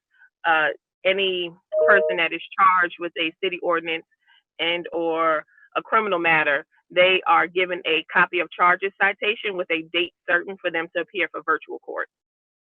Okay, and then that would basically be their first appearance in that virtual court. Correct. Awesome. And then my last question, just with so much of court, again, looking for savings, because we know that we have all of these tough decisions that we'll have to make. I'm not going to call them cuts, I'm going to call them tough decisions. But with so much of court going online, does that change your space requirements in this next year in our public safety center? Like, are there things that we could delay in the build out? Do you need all of that space this fiscal year if we're doing all of these things online? And I've had this conversation with the city manager as well. Where we are very comfortable where we are, and with the use of the South Fulton Art Center, I want to be correct, the facility that's on Butner, if we are able to use that on a one-off, like there are some matters that we will have to have in person, some of the more complex cases that we may have for code. If somebody does not have access to online services, we definitely have to make that accommodation for that one-off chance that somebody may need that. But other than that, we are kind of steadfast where we are. We're just taking the ball and running with it. We feel like the virtual court is a win-win for everybody, especially amidst this pandemic. So we are good for right now. So if we had to revisit this conversation in 6 months to see where we are, then that would be a different story. But as of right now, we are good where we are, having no real home is what I will say, and using the virtual aspects of court. All right, thank you. You're welcome. Okay, Ms. Phoenix, let me just ask you a couple questions. I visited virtual court, and I would admonish each one of you, if you have the time, to come in and sit in on virtual court. It's a great experience, and they do very well with it. So I would suggest, if you want to, get with her and sit in on a virtual court setting. Mr. Donald? Mr. Donald? Yes, sir. I'm here, Mayor. I was muted. Okay, in the redesign of the whatever we're going to be at court, where we're going to be, would you say that the court portion of that would probably be the least expensive of all of it, being that it's just a large box? Yeah, and it's gonna have dual uses as well. And I mean, Right. of course, the architecture and things like that will change. I mean, I'm sorry, the schematic designs and all of that stuff will change depending on, some of your pending decisions. But it's a multi-use area for courts, potential temporary council chambers or whatever you want to call it. So it would have multi-use. It'd be one of the smallest areas, also be one of the most secure areas in the building as well, but the cost would likely be a lot less than anywhere else. That's accurate. Yeah, that's the point that I wanted to make, and I forgot to put in. It will have a multi-use function, and so that makes it even more attractive. Well, thank you so much, ma'am. I appreciate you. Appreciate the good work you're doing. No problem. Next Thank item, you. Madam. Okay. Next item, Madam Clerk. Our next department to present is Communications and External Affairs. Good afternoon, Mayor and Council. It is indeed a pleasure to speak with you today. It's been a few short months that I've been in the role of interim, and have been amazed at the things I've seen as the city has faced unprecedented times and unprecedented challenges. One of our goals is to innovate, and a lot of what I've seen has been even cutting edge innovation. So it's been a pleasure to work alongside my colleagues and feel their guidance and their help as we try to move forward with providing world-class service. As has been said before, I want to thank the communication team for working diligently in these tough and challenging times. And so with that, we will get into what our budget presentation, just to highlight a few things that we've done since the beginning of the year, and certainly during the pandemic, and that we're working on currently. We have managed through COVID communication with establishing and updating with a lot of help from the city manager and his documents, the COVID website that has kept people up to date and provided very transparent postings of all orders and documents. We've done news releases on those to draw attention, as well as the daily COVID updates, which still remain well above industry trends in terms of open rate and click rate. In some cases, we are double digits above industry standards, and some depending on what the news of the day is. We had started the year tracking more closely our story placements in media, and we have more high-profile stories. We had 2 stories earlier this year in the Atlanta Business Chronicle. We placed in the Atlanta Business Journal. We placed a few stories with the Supporter Report.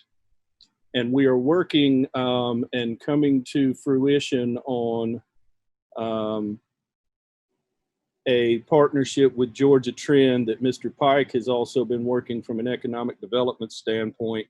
And they are going to do a focus on the cities of South Fulton.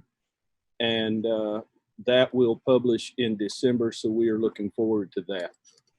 At the same time, we have beefed up and established the daily media report. We have gained access into several private Facebook groups, and we are able to report almost daily on comments about things from illegal dumping to questions about crime to questions about meetings, and we are able to provide that feedback to the appropriate department heads. Also during the pandemic, we launched the It's My Town mobile app, and we are up to 1,145 users as of this morning. Our goal was to reach 1,000 by Labor Day, and I have changed that goal, hoping we can add to 1,250 by Labor Day. Judging from feedback, the app's developer, that is amazing. Alpharetta did not have near that kind of response when it launched the app. And we have surprised him in our use of the app, not just for gathering information. And during the pandemic, people have not, there hasn't been the drive to, of course, seek services, seek restaurants, seek events. So we have relied heavily on that as another communication tool. And the app developer has created a case study about that and has submitted it to Georgia Municipal Association that we hope will be published in an upcoming issue of its monthly magazine. At the same time, we've been working on a website update that Ms. Gaston alluded to. We have a new look and feel for the website that is more, it's sleeker, a better look, more user-friendly. That will launch in mid to late September. At the same time, we have been working in tandem to reorganize content and place it in a more intuitive manner and make it easier for people to find. And we hope that those two projects will come to a joint fruition with that launch in September.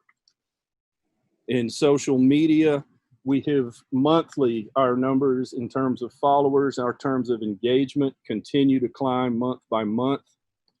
We have been more strategic in our use of social media, going beyond daily posts to structured campaigns, to do multiple posts on an issue that highlight different facets of whatever the project or service may be, to keep that conversation salient in people's minds and to keep it moving forward. One of the things we would like to do coming up is an audit of our social media to determine how we can further expand that audience, further enhance our use of the technology, how we can learn to do campaigns and posting in a more efficient and more productive way. We have moved on with the chat with the mayor this year, including a couple of virtual episodes of that have been very well accepted and attended. We, as an offshoot of that, did the Westlake basketball rally, which was viewed by upwards of, I think, 2,000 people over all social media channels. In addition, it was the mayor's conversation with the Raven Johnson, the point guard who announced her intentions to go to the University of South Carolina. That snippet of video was picked up and placed on Sports Illustrated's webpage, giving us another avenue of promotion. A few things that are on hold. We did not, of course, do the State of the City address this year, and we are probably going to wait until next year to do that, although a virtual option is on the table. We have received bids to move forward with media training, first for mayor and council and second for department heads, and that is on hold for the moment. Currently in development, along with the social media continued improvements and the website improvements, we are compiling a residence guide, which at this time will be a downloadable document placed on the web page that residents and businesses and others can download and learn more about city services. As Ms. Henderson alluded to, we are launching South Fulton U in September, a 10-week program where each week residents, the class can learn more about a different department in the city. We are also moving forward with a education campaign in partnership with Chief Meadows.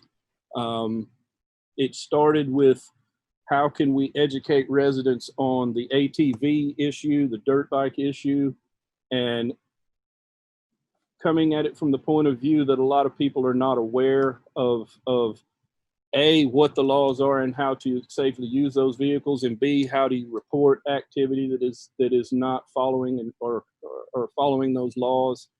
And so the campaign will be called Now You Know, and we have expanded that to do a monthly series of videos on different laws and regulations as a public outreach from the police chief. It would have worked beautifully in July or June episode. We could have focused on fireworks. In December, we can focus on safe shopping, not leaving your packages in your cars. So we are working on an educational direction as we work on straightforward communication tools. As you see here on the slide, our key deliverable highlights for the coming year. We are as you've heard over and over, facing a challenging budget. So we are focusing on some things that are key in our goals as outlined by the strategic plan. One of those is enhancing our digital and social media. And so that again is mentioning the social media audit to ensure that we are taking the greatest advantage of digital media we can. And that is not just social media, but the It's My Town app, the Nextdoor app, the Constant Contact newsletters. How do we make sure they are working efficiently and optimally in concert to inform residents as well as gain feedback? We want to start the development of a branding and strategic marketing campaign as outlined in the strategic plan. That is very key as we develop these communication tools. That we have a style guide that outlines basics such as what the city colors are, what the city logo is, how it can be used in documents.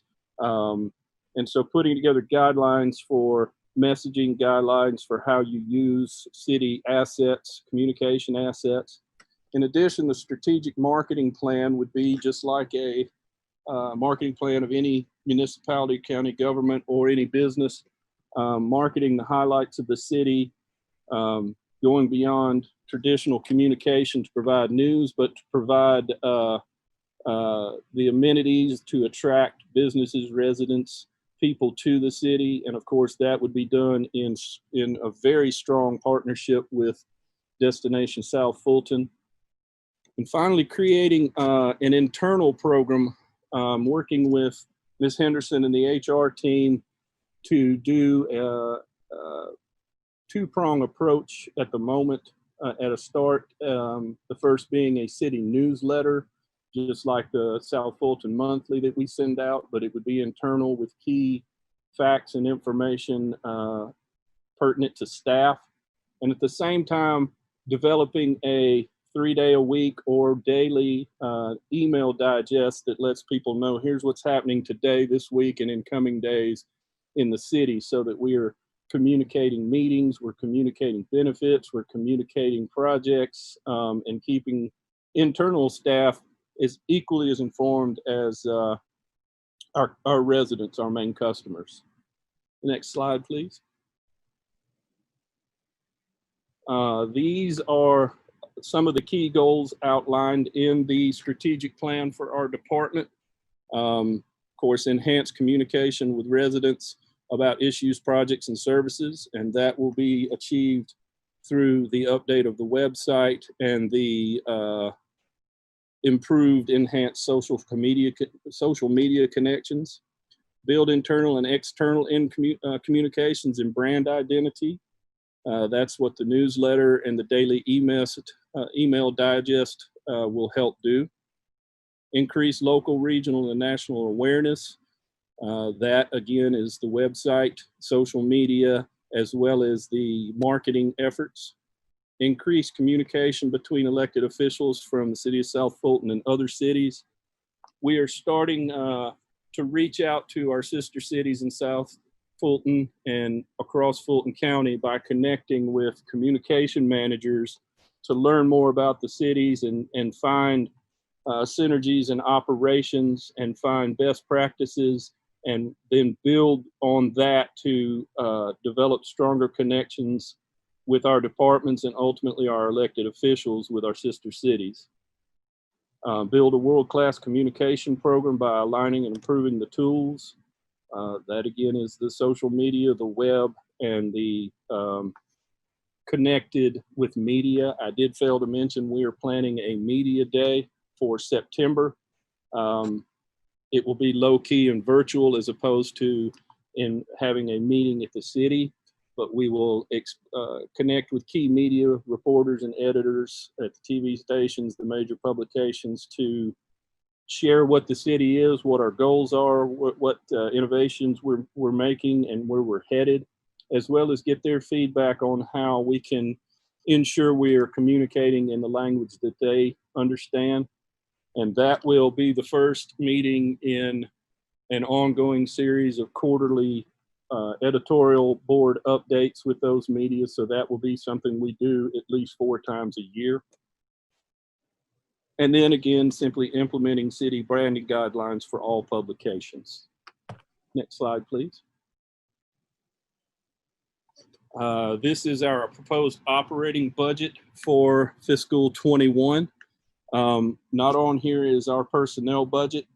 I will address that, the staff, in the next slide.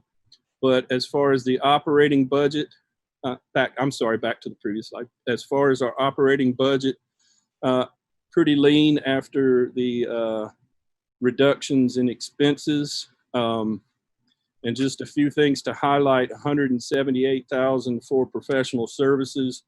That is actually down 12% from FY20. And the reason to bolster that is where a lot of our supplemented expertise comes from in terms of graphic design, photography, video, any social media audit, social media help we get, event planning. So that is certainly the largest lion's share of our operating budget, because that is allows us to continue a lot of our programs. You'll see our miscellaneous fund, that was down 35%. Advertising, we reduced 60% from FY20, largely because we can rely on free and less costly systems such as social media and media advisories. That we certainly would love to rely on advertising, but at this time we do have other options. In terms of printing, we have reduced our budget by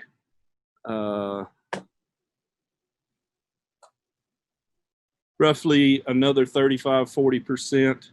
Travel, education and training. Travel is down 80%, and education dues and fees are down 75%. They're there just for unforeseen things that may come up that may be necessary. And our supplies budget is down 45–40%, and our postage is down 50%. Again, we will rely more on the freer media to continue to get messaging across. And so those are there. We did do a census mailer this year, so it was thought prudent to keep a budget for postage in case we needed to do something in the coming year. All right, next slide. This is our staff moving forward. The director position, the senior manager position is vacant, and 2 communication specialists. So we are down a person in definitely middle management in the department. We did have a web developer position that we are with some of those funds in professional services if need be. We do have assistance from Civic Plus that does our website, and we rely on them to do some updating. We do some updating. We have recently gone through training to learn the basics of web design and updating the website. But should we need to ask for extra help, we hopefully have some funds there we can lean on. And so we have not implemented the web developer position in the budget for FY21. And that concludes our presentation from the Communication External Affairs Department, and I certainly am open for any questions. Thank you, sir. The chair recognizes Mr. Khalid. Hi, thank you so much for that amazing presentation and the amazing job you're doing, Mr. Lethbridge. I ask about this every year, and I have to ask about it again for my OGs in South Fulton who like paper.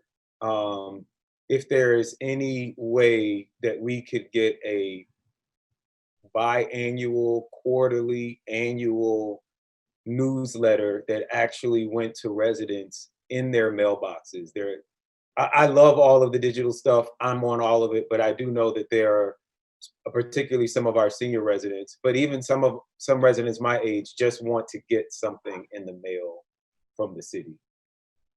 Yes, sir. Yes, sir. And in past lives and other jobs, one corporate job that I did, we tried to show how smart and innovative we were and that we could use every digital channel available. And that was in a company of 7,500 people. Certainly 75%, if not more, were production workers. And they were very vocal in the fact that we took away the printed newsletter during a downturn when expenses had to be reduced. And we heard that, and believe it or not, one of the more effective tools was a printed newsletter that we did quarterly. So that is something that is salient and on top of mind as we are able to do that with the budget restrictions we have. Awesome, thank you. And the last question, again, just always looking for ways to possibly share resources and save money. You talked about the $178,000 in professional services. I will only speak for myself. I will not speak for other council people, but I know that I use graphic designers quite frequently in mailings and just things that I do. And I wonder if there might be a cost savings for us to have an in-house graphic designer or set of designers that not just the communications department could use, but that mayor and council and other departments could use. I know that we spend a lot of money on those services. If that's not a good idea to share them, I'm just wondering what your thoughts were about that. There are a number of things that we could use in better, more solid financial times, but we are on a model of using outside vendors as is prudent at the time. Right now, that is the best direction we have is to, our team, if it's a basic flyer, if it's a basic, which is probably half of what we do those in-house using tools available to us. I have been working and learning InDesign for 15 or 20 years now, so we can generate some things in-house. So that's just a discussion to have again when we are able better to afford it. But at the time, we're just having to certainly get by and do the best we can with the challenges we face. Awesome, thank you. Okay, Mr. Khalid, you may want to, for the sake of the public, you mentioned your OGs. You may want to clarify that in your statement. More my senior residents are always asking about getting something in the mail from the city. I don't know that we've ever just sent out a citywide mailing that says, welcome to the city of South Fulton. Here are your council people. This is your district. Here's a map of your city. You know, individuals amongst us have sent out mailings like that to voters or super voters and people in our district. But with the exception, the only time I can remember us doing a citywide mailing was when we had the trash service and we sent, you know, unfortunately that wasn't a positive message that we sent out to everyone. So I just wanted to clear for my seasoned residents is what I was saying. OGs for in the future means seasoned residents. Yes. Yes. Okay. My OG on Old National. All right. Okay. Hearing no more questions, Madam Clerk.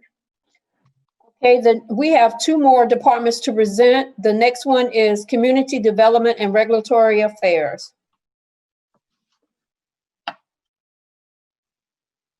Mayor. Hey, good afternoon, Mayor and Council.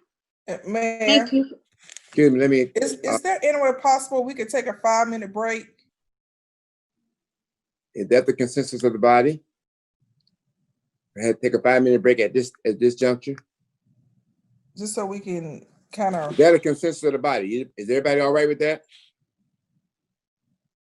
Well, if not, let's just take a 5-minute break anyway. Madam Clerk. Madam Clerk. Yes, sir. We're gonna take a 5-minute break.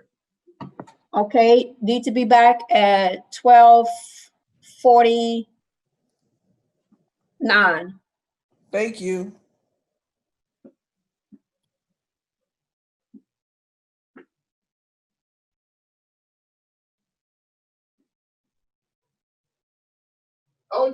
Ms. Reed, you can proceed. Thank you again. Good afternoon, Mayor and Council. We thank you for the opportunity to allow for us to present our 2021 proposed budget. In spite of the pandemic, we had a successful year where we were able to continue in operating regardless. And with that, we were able to contribute to the budget. And I wanted to make sure that I thank the team for that to continue in spite of, next slide, please.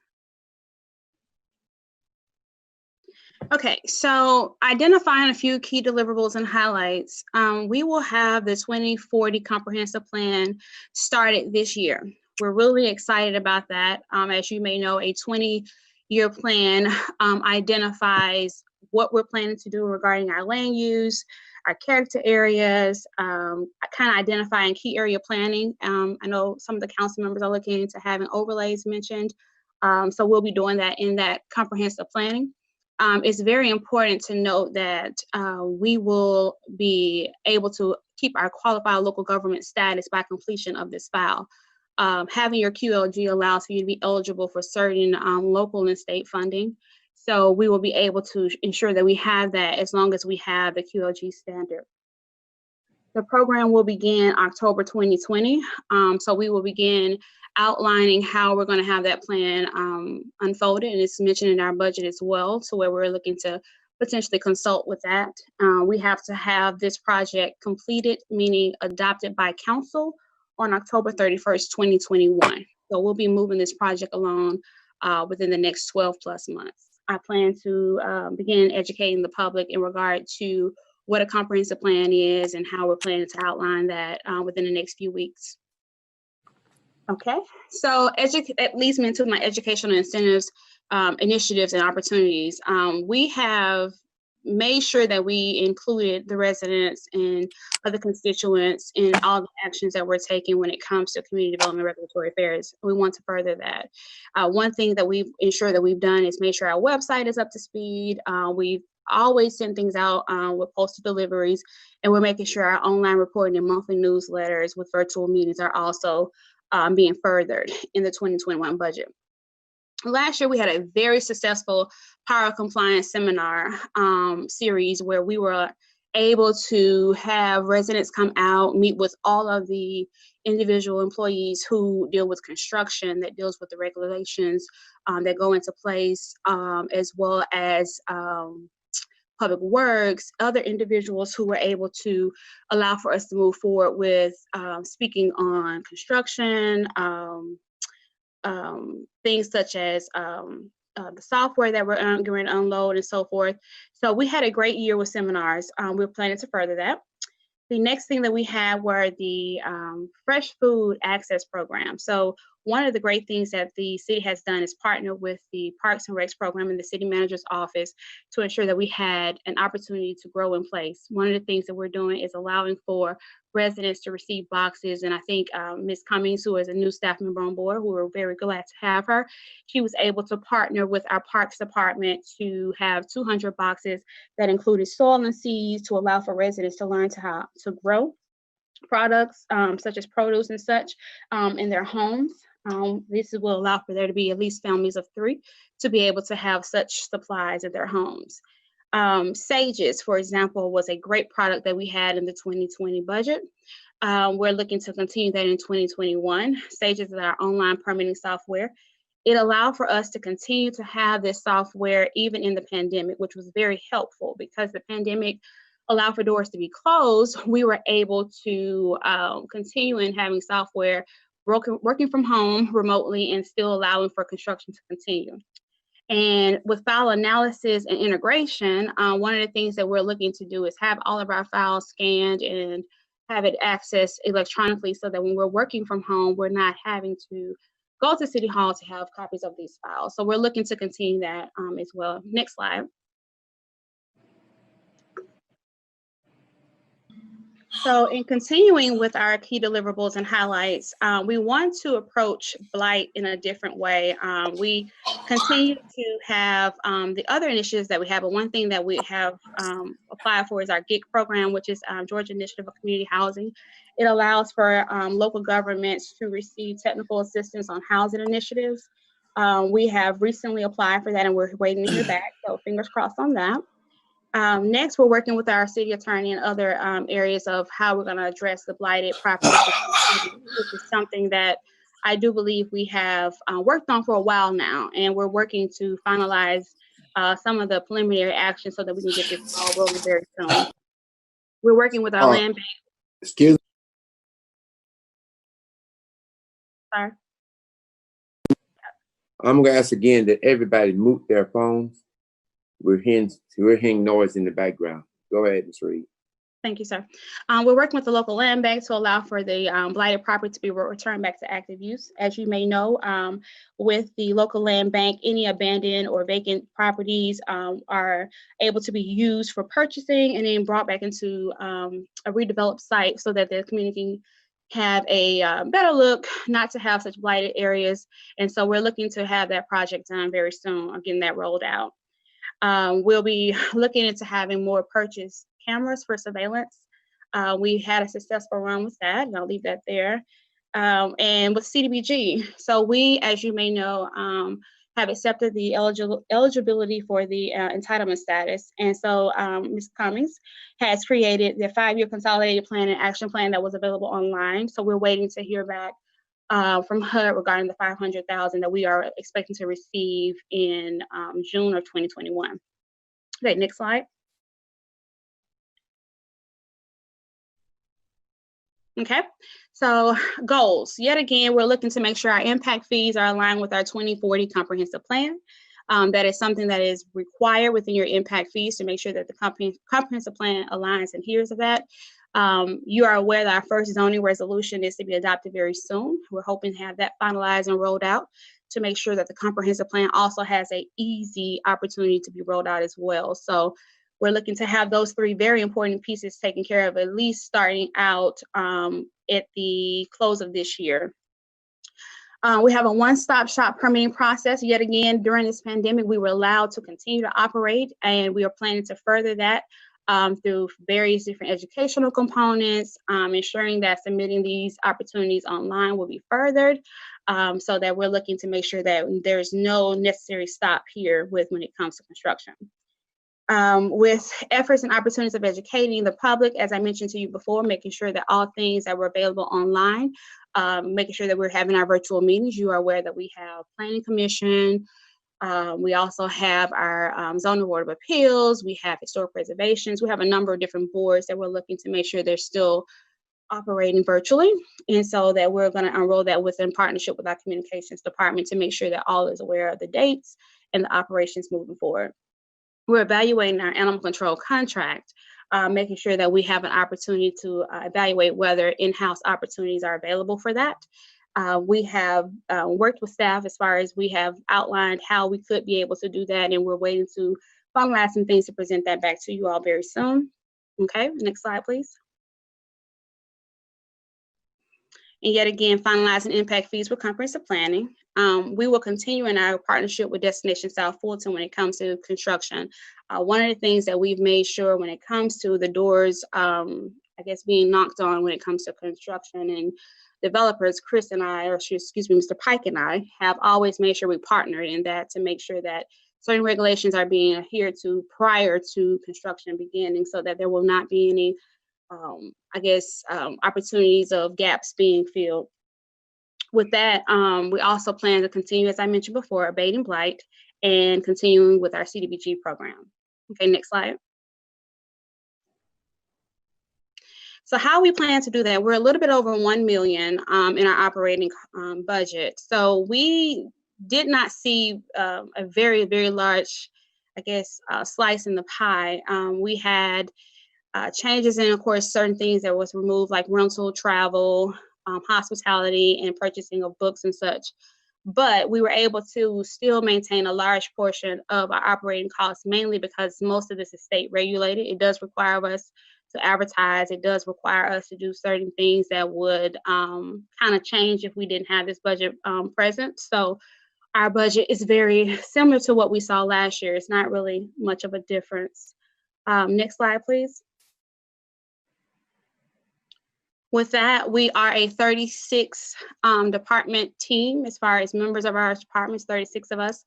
We have 4 vacancies with 2 positions that have been deleted. Those 2 positions were administrative operations. With those 2 removals, we now are at 36 individuals. And as you can see how we are outlined, we're divided amongst 3 key level, I guess, tiers. We have community development, we have regulatory affairs, and we have our administrative team. And then as you can see below there, how we fall from there. We are a little bit over 2.5 mil in regards to the personnel budget. So that concludes my report for Mayor. Okay, thank you very much. Let me see who's in the queue. Ms. Willis, you have the floor. Yes, can you hear me? Yeah, I heard you. Okay, thank you. So thank you for the presentation, Ms. Reed, and welcome back to the City of South Fulton, and congratulations on your new addition to your family. I have basically one question. And it's around code enforcement. And so oftentimes the code enforcement officers complain about not being able to get in touch or track down the owners of property that are not in the City of South Fulton. We have, I guess, abandoned property, and you have people living outside of jurisdiction. And in some cases, they're unable to find out who's responsible for the property. In addition, we have had instances where people have come in and want to do development in our city. And they have gone through community, your department, your division, and there has been a lack of information to help developers determine who's responsible for properties. And so with that being said, as I talk to other municipalities, they have sometimes systems or people in those departments that is dedicated to tracking down the responsible parties via title searches, or I don't know what their subject matter expertise is or what processes they're using to track down the responsible party or owner of land. But my question to you is, what can we do, or what type of investment can we make in the City of South Fulton to help us do that? I know T. Dallas, we have a relationship with them, and they have been very instrumental in helping us broker, find land and broker land in some instances.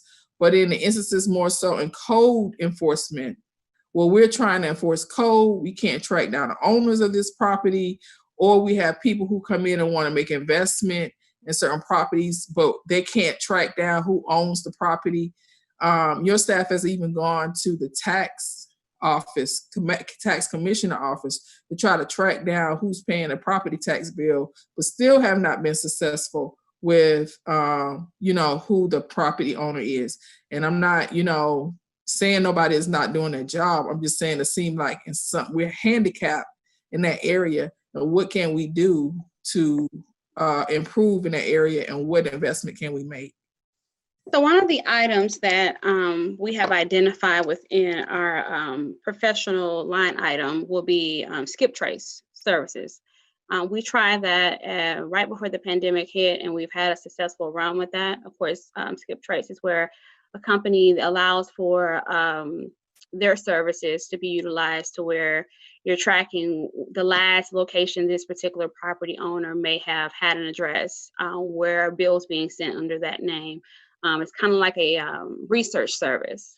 We're paying for that. We had a slow, of course, as you know, the pandemic stopped courts and such things from taking place. So we'll pick that back up once we get things back rolling out. So we do have a service that we've tried. We've seen some success in that. And so we're looking to continue in that as well. So is that in your budget? Yes, it is budgeted for it. Okay, and it's called the skip service. Is that, do we still have that service?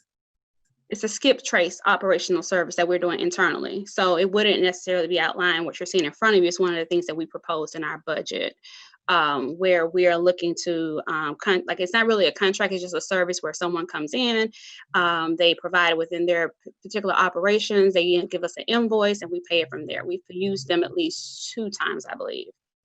We've been very Okay, so they're a contract service. They're not anybody that we have dedicated to do that function. They're not a staff person. No, they're not. They're someone who, they're external services that we use.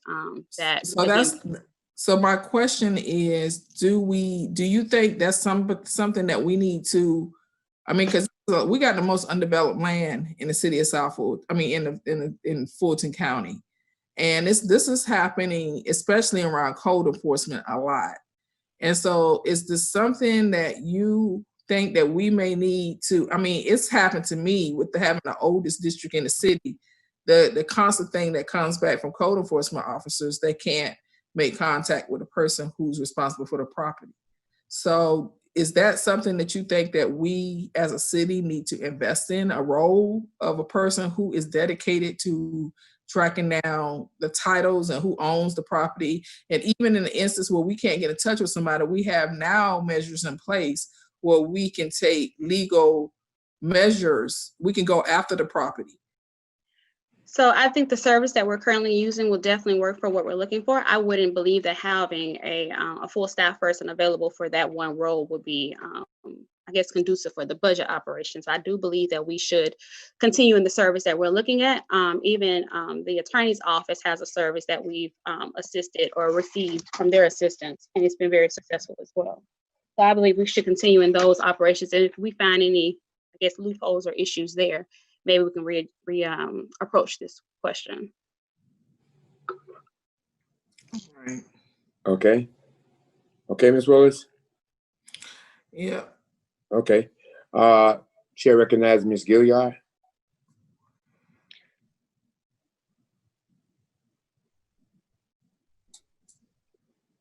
Ms. Gilliard. I had to unmute myself. All right, go ahead. Thank you for the presentation, Mrs. Reed. I have 3 questions. One relates to SAGE, the other one relates to the comp plan, and the last one relates to the impact fees. So in terms of SAGE, it is fully operational now, which means that if a developer is coming with a project and they want, they've got everything together and they want a permit and to move from there, they can perform all of that service online, correct? Once it's fully implemented, we're still undergoing some of the transitional changes from operations, meaning it's been launched for the permitting piece. We're still working through the planning components as well as the fire components of it. We're also still making sure some of the applications are available online as well. So each day, I can tell you, I receive emails from the team where we're saying, we've operated under such, application, we're needing to see some changes here. So we're still in that phase where we're working through some of the kinks. So once it's fully operating under what the contract says, yes, we'll be able to do everything you said. And the reason why I'm asking this question is because I do know one group has been, waiting for a long time, and they're facing some challenges because they can't move forward. So I really need to talk with you about that. So I'll move on from that. Okay. In reviewing the zoning rewrite with a lot of reference made to the comp plan, so it made me think, well, are we just bringing the comp plan over, or are we really going to make any changes to it? So just tell me how that's going to work. Yes, ma'am. So just as the zoning ordinance allow for there to be public involvement, it's the same thing for your comprehensive plan. So your comprehensive plan will be a brand new file that is something that we will be using for the next 20 years. The past file that we used to continue operations was Fulton County's comprehensive plan. That file, of course, will be what the state sees as our current file, and we'll be using that as something to kind of guide us. However, as a brand new city, we have the opportunity to say that we have a different vision or a new vision. And so your residents will be able to come to those public involvement meetings and allow for their visions to be shared, and we can move forward with a new file without having the old file as a guiding file as we currently have today. Okay. And then the last one is impact fees, and it's a major concern because it's taken some time, and I know that there are a lot of steps that we had to go through before, getting a committee and then moving forward. But what concerns me particularly is projects that are in the hole from, let's say, back as far as 2006 that are coming up, and they are CUP projects, which means that for the most part, which means that there's a lot of density and there's nothing happening with the streets to make sure that the traffic is not going to be impacted, and consistently the traffic report comes back with, well, it's not going to be a big impact, but the people that live in the area know that it really is.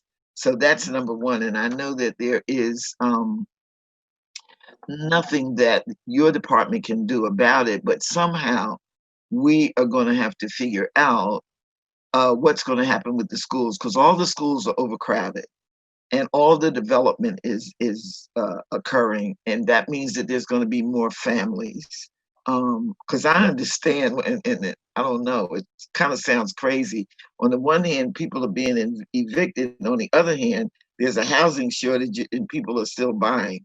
But anyway, the impact on the schools, as a city, we're going to have to sit down with the Fulton County Public School System and have a discussion about our schools being overcrowded and development bringing in more kids. So anyway, those are my three things. Okay, thank you, ma'am. Mr. Khalid. Hi, thank you so much. I'm going to pick up right where Councilwoman Gilliard left off. Just out of curiosity, are traffic studies, environmental impact studies, and school impact studies, are those required now for permits? Is that like baked in part of the process for every application? Yes. So yes and no. For example, your redesigning pieces, when they come before you, you're going to see impacts or statements from all of the departments or divisions that you mentioned. For a permit that's right out coming out the door, not necessarily. Those plans are always included in your comprehensive transportation studies or any other long range plans that would include proposed or future construction. One great example of that would be how we're working with Fulton County's department that's dealing with the sewer impacts. We give the proposed development based on what the zoning of those properties are and what the maximum densities could be. So we wouldn't necessarily have to have the exact projects because we're giving the proposed information when we're looking at the long range plans. So when a comprehensive transportation plan is being used, for example, one of the things they are considering is the future land use. Future land use would then go back to what I'm saying when it comes down to how much density can that particular property have, and if so, what road improvements would be necessary. Awesome. And this month the first month back that we're having planning commission and ZBA meetings? That would be correct. All right. Thank you. So I have another question for, I'm going to bring up my OGs again. It's a respectful term, hopefully for older generations. But we have a CZIM, a community zoning information meeting tonight. And it's my understanding that the only way that people can attend is via YouTube. and people can't make comments unless they have a YouTube or Google account. Like you can't actually make a comment in a meeting. Is there a place for people to submit comments beforehand by email, or is there a link? I know that when we have our council meetings, there is a comment form link on the website. Is there any other way for people to participate in those meetings? Yes, so with just as the zoning ordinance, when we had the open house, there was an opportunity to send an email to an email address. That would be the same opportunity. However, that's being shared at the meeting to say any public comments, please send such comments to the email address provided. And then that will be an opportunity for staff to receive it during the meeting and answer accordingly. Awesome. And I think I have one more question. I can't find it. I will just follow up with you later. Again, to echo Councilman Willis, welcome back and congratulations on your new family. Thank you to you both. Okay, let's read 2 questions, well, maybe comments. During my tenure at Fulton County, we always sent over to the school board zonings to find out what potential impact that it would have on school enrollment. As I heard you say, I understand from your conversation when that question was raised that it was a yes or no. I'm sorry, yes. Basically, yes, we send out information. There's often times when Fulton County will send me an email asking if there's new construction coming that way or coming our way. And yes, I will give them a permit count or something like that. That's not often. That's only when they're doing their updates on their reporting. But what we're doing often is ensuring that when new construction comes about or any changes to something that would have not been outlined prior, we're sending them that information before it makes it to you. We're giving them an opportunity to weigh in so that you'll have all that information before making a decision. So that's why it's a yes and a no. It's not often when it's on their side, but we're often sending things when it's changes on our side. Mr. Manager? Mr. Manager. Yes, sir, Mayor. You got to give us a second to unmute, sir. I'm here with you. All right. I would like to see on the documentation when we're doing these types of zoning, the input from Fulton County. There may be a little blurb on there that says, you know, a slot where Fulton County can make comment on the school board, because that's what, in 14 years, I've always been familiar with that. If they don't make any comment, it's just leave it blank. But I think we should have something that shows what the school board's comments were on terms of impact to schools. Mr. Don, if I may, that information is on each and every rezoning packet already. Okay. Yes, Mayor, it's included in the, while we don't highlight it during the actual meetings because it's in the pre-packet information, but the staff includes that as a part of their standard report. Okay, thank you. Second comment I'd like to make, and Ms. Reed, you and I have talked about this. Yes, sir. I'm getting very concerned about businesses who come into our area under one zoning, and before you know it, they're doing something else. Classic example.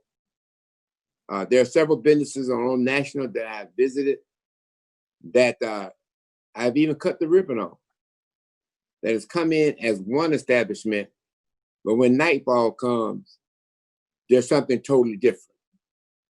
And you and I were talking in terms of maybe there has to be some type of entertainment, if that's what you're going to be doing, some kind of entertainment as a part of your process in terms of getting zoning.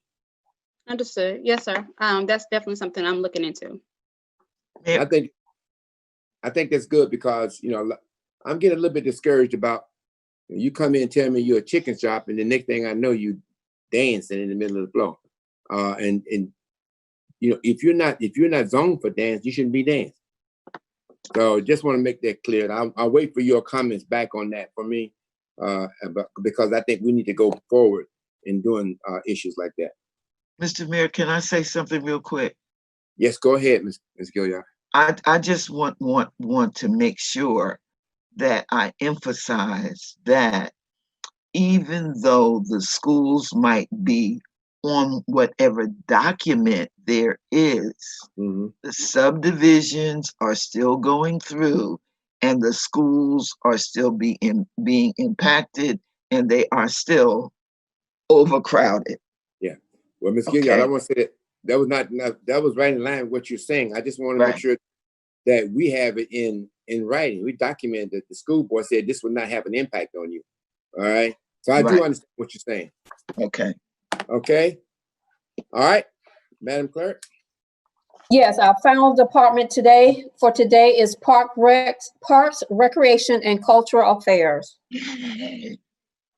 Good afternoon, Honorable Mayor and council members. Tony Phillips, Director of Parks, Recreation, and Cultural Affairs.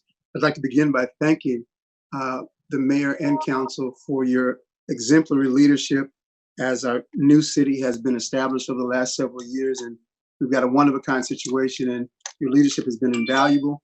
I'd also like to thank our executive leadership, the city managers.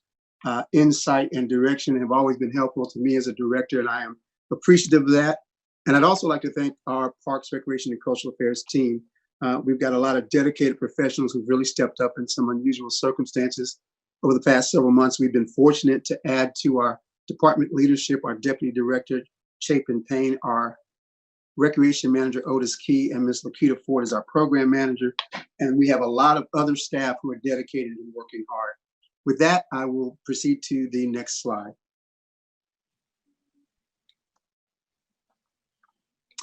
Our key deliverables and highlights for the previous year. At the top of that list, as you can see, is the establishment of the Cultural Affairs Division, which we put into effect in February going into March of this year. That, of course, included the Southwest Arts Center acquisition and the South Fulton Arts Center as well, both of which were acquired and operating prior to the pandemic affecting all of our departmental facilities. Also, we've had a focus on public-private partnerships to enhance our programs and services. Among those, not all, but some of those include the Serenbe Institute, who we partnered with in the Cultural Fair Arts arena. True Colors, of course, is a longstanding partnership that we continue to maintain with the city.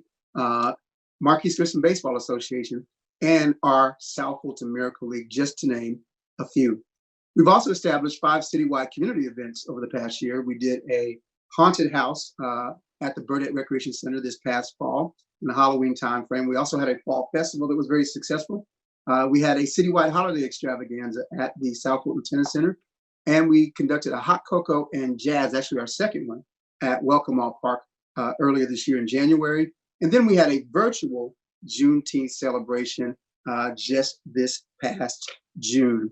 Another notable highlight from the year has been our Parks Master Plan, which initiated just going into December of this year. It is a 5-phase process, of which 2 of those phases have already been completed. The existing conditions analysis and the needs and priority assessment both had over 1,300 participants in our public engagements, which were done in a number of different ways. There will be a report from our consultant, Perez Consulting, coming to the city manager and coming to council in the very near future. The next phase of the process is really exciting. It is our visioning phase of the process, where we begin to engage you as stakeholders and, of course, all of our citizens in looking forward and determining what our vision for the future will look like as we build a roadmap for Parks, Recreation, and Cultural Affairs. We also launched our first inaugural adult basketball league, which was a great success in this current year. We also had 3 Red Cross emergency responses to city disasters. And so we activated our Red Cross shelters at Sandtown and Welcome All Park on 3 separate occasions in response to area apartment fires. And we're able to partner with the Red Cross to ensure that residents who were displaced had a safe place to go in the immediate aftermath. Next slide, please. We just completed, in fact, last week, the Trammell Crow Sidewalk Improvement. A company we partnered with called Georgia Safe Sidewalks has been there addressing some of the displacement in some of the sidewalks. So that project was just completed on last week. We this year also established 2 new technology labs, computer labs, at the Burdett Recreation Center and the Creel Recreation Center. Both are up and operational. We launched our Parks Advisory Board and our Public Arts Commission, and both had their inaugural meetings.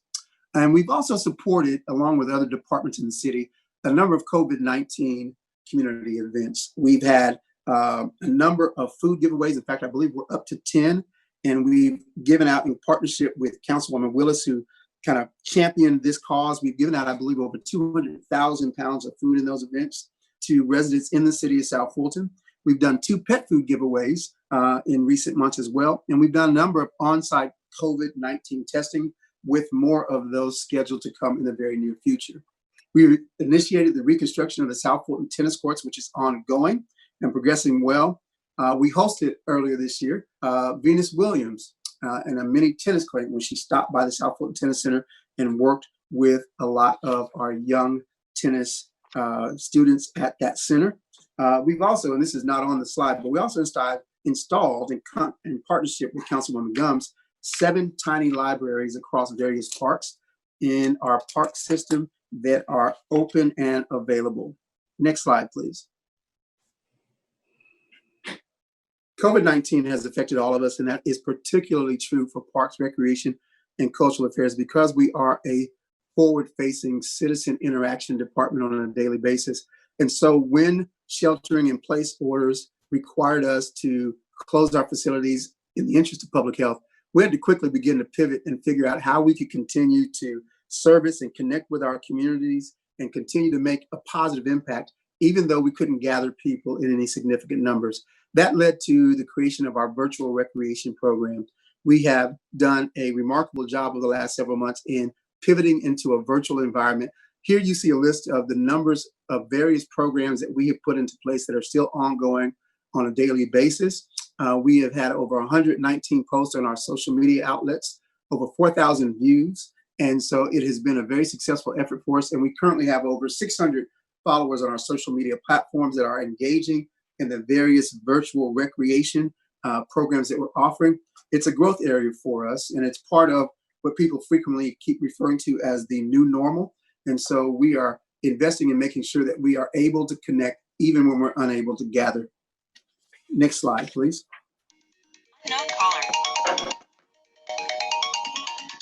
Our goals.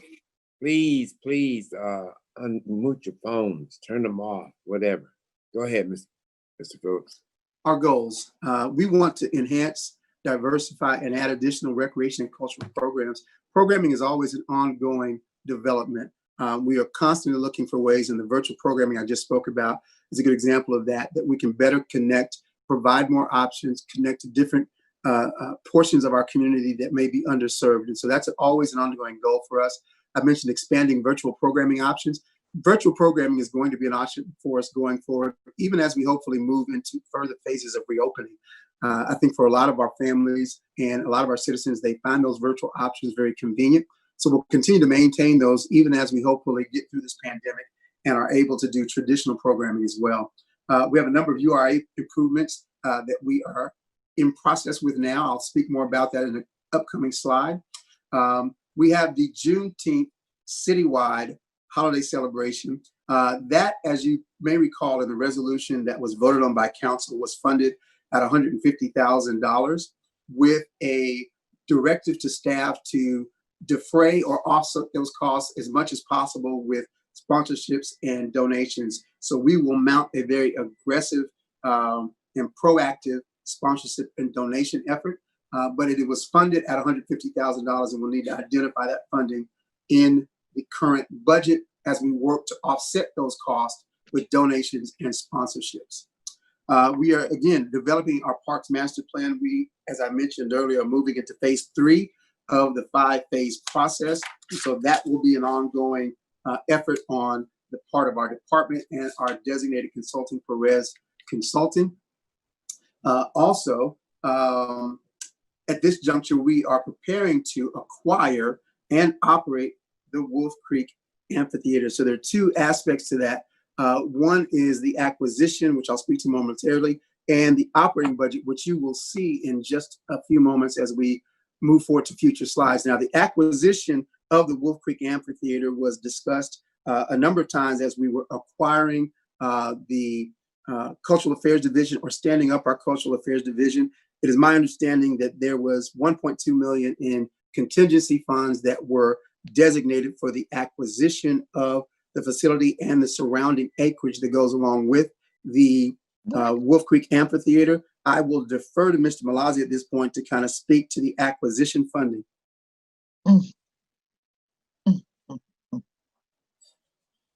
Mr. Phillips, I think we discussed this. If you recall, when we were to transfer the affairs, it was lumped together. We were to allocate $1 million from insurance premiums. And out of that $1 million in Parks and Recreation, you stated that there was $600 that was budgeted in Parks and Recreation that was to help in personnel for the affairs when it was being transferred. And the Wolf Creek was part of that. And when we were making the budget, we were to take only $500 to add on the $600 that you had for personnel. Unfortunately, that personnel now we talk about is over $900.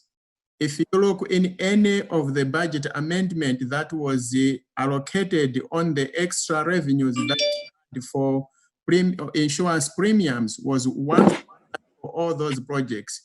There is no additional allocation for Wolf Creek of $1.2 million that is there for the acquisition. Mr. Malazzi, that causes a little bit of a challenge and not quite accurate.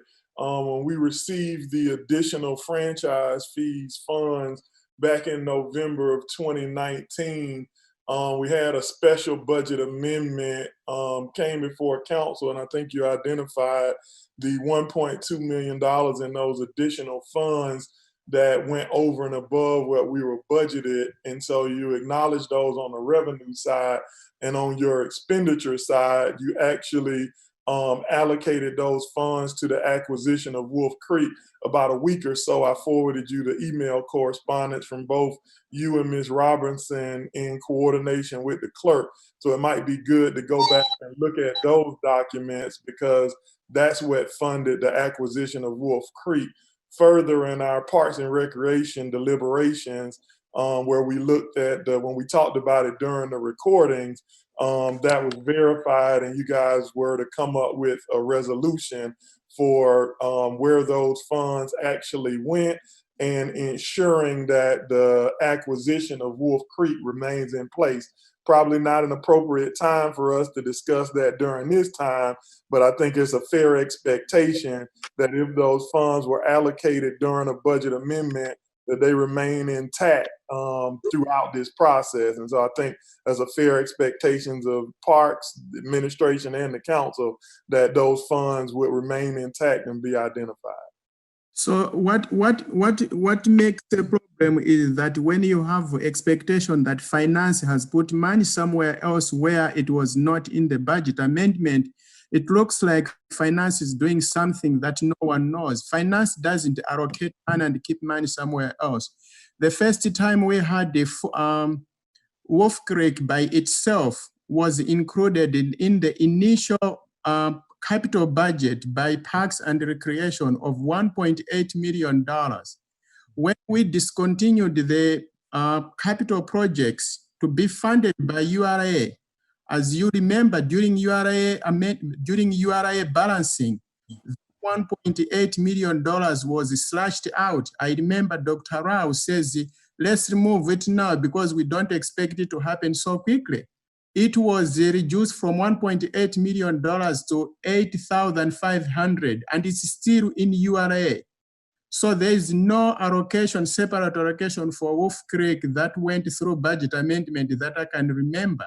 Well, I forwarded you actually the emails that came from both you and Ms. Robinson. I don't think this is the appropriate time to do it, but I've actually forwarded you your email correspondence to where you updated the budget amendment to allocate those funds. And so I think you can go back and look at your correspondence, and those funds should easily be identifiable and tracked through finance. And so I don't think anyone is alleging that finance has done anything inappropriate or anything of that nature. But I do think if you allocate funds within an amendment to the budget, it's a fair expectation that you track them and ensure that those funds remain available when that capital expenditure has yet to be made. So again, I think that's a more than fair expectation of both the Parks Department and anyone that's involved. But I would also think that it's probably a more appropriate conversation to have outside of these channels. I think you're absolutely correct. So let's move on.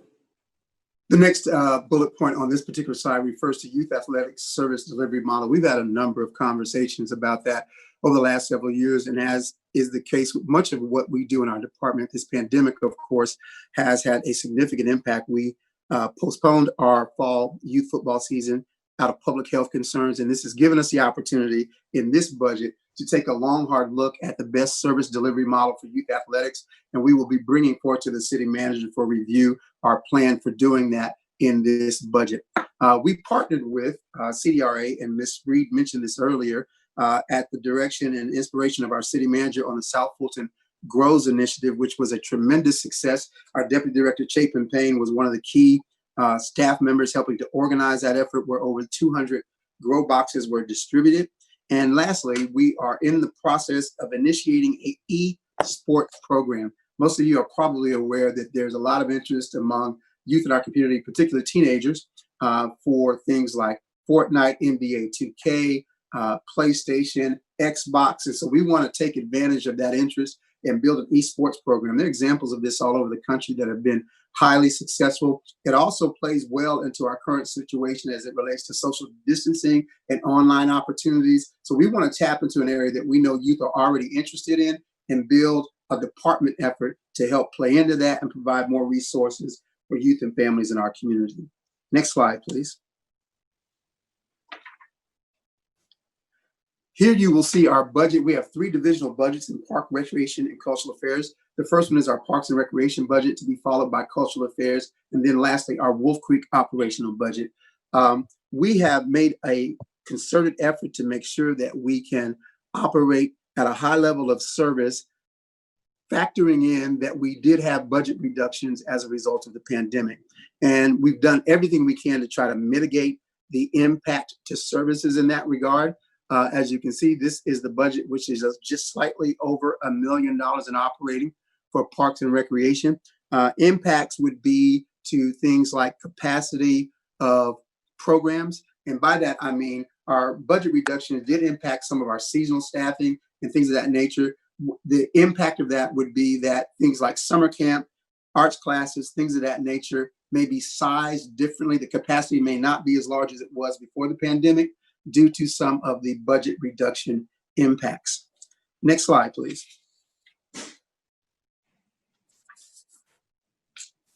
Here you will see our Cultural Affairs Division budget, which specifically relates of all of our activities in that arena, which is just slightly below 300,000. It's 296,274.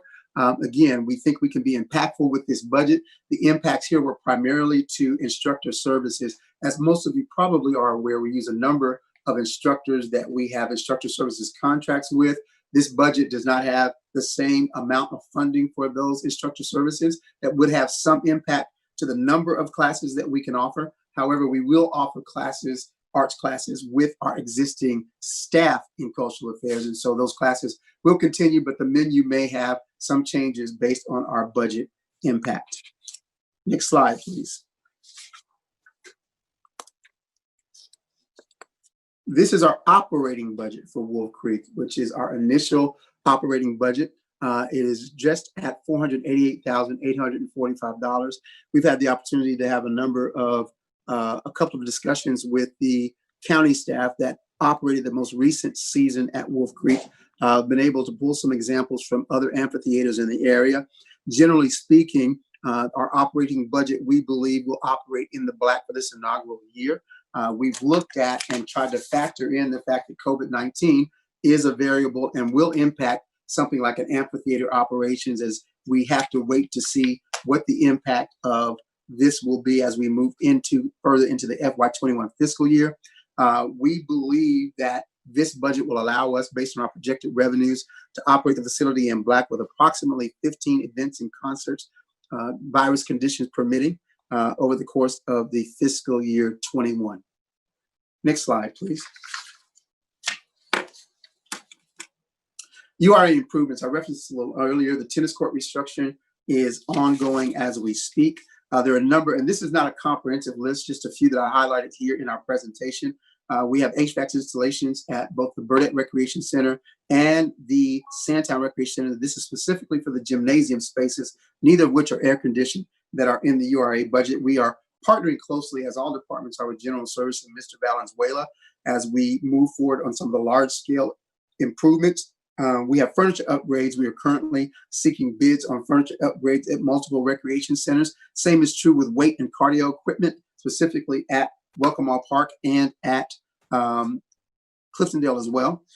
We've already received a bid for outdoor exercise equipment to replace the outdoor exercise equipment at both Trammell Crow and at Trammell Crow and Wilkerson Mill Parks. We have the new design in place and are waiting for a start date with Greenfield, our selected vendor for that upgrade. We are working on the pool slide replacement at Welcome All, which is also in the URA. We'll fund additional new scoreboards at multiple parks through the URA. Bleachers and shade structures. We're working to put in new bleachers and shade structures at multiple parks. Shade structures are currently being implemented or put in at Sandtown Park. And athletic field renovations is sod replacement initially. And so we are receiving bids now on sod replacement so we can move forward with that while we are in the midst of this pandemic. It is an opportune time for us to ensure that we get sod replacement on several of our fields, and we're moving forward with that as we speak. Next slide, please. Here you will see a organizational chart for the entire department of PRCA that includes both cultural affairs as well as, this particular chart includes our parks and our recreation staff. And as you can see, they are broken into two primary divisions. The primary vacancies we have currently are our grounds maintenance manager, which we are hopeful to be able to fill in the upcoming budget, and one recreation center supervisor. Next slide, please. This is our organizational chart for Cultural Affairs Division. We have a Cultural Affairs Manager at both art centers, one at South Fulton with an Arts Education Coordinator, and one at the Southwest Art Center, which of course includes our Theatrical Production Manager. We have an Audiovisual Technician, an Arts Education Coordinator, and an Administrative Specialist at that facility as well. Next slide, please. And this is our organizational chart for Wolf Creek Amphitheater. We will employ a seasonal operations manager to oversee operations at Wolf Creek. It will also include 3 seasonal ground maintenance workers to help maintain the facility during its active season, as well as a seasonal box office coordinator that will help to administer the administrative functions at the amphitheater as well. Next slide, please. Some of the other additional funding needs, we have an aging fleet in PRCA. And so we are in need of 3 Ford F-350 crew cabs. They're at a cost of approximately $40,000 per vehicle.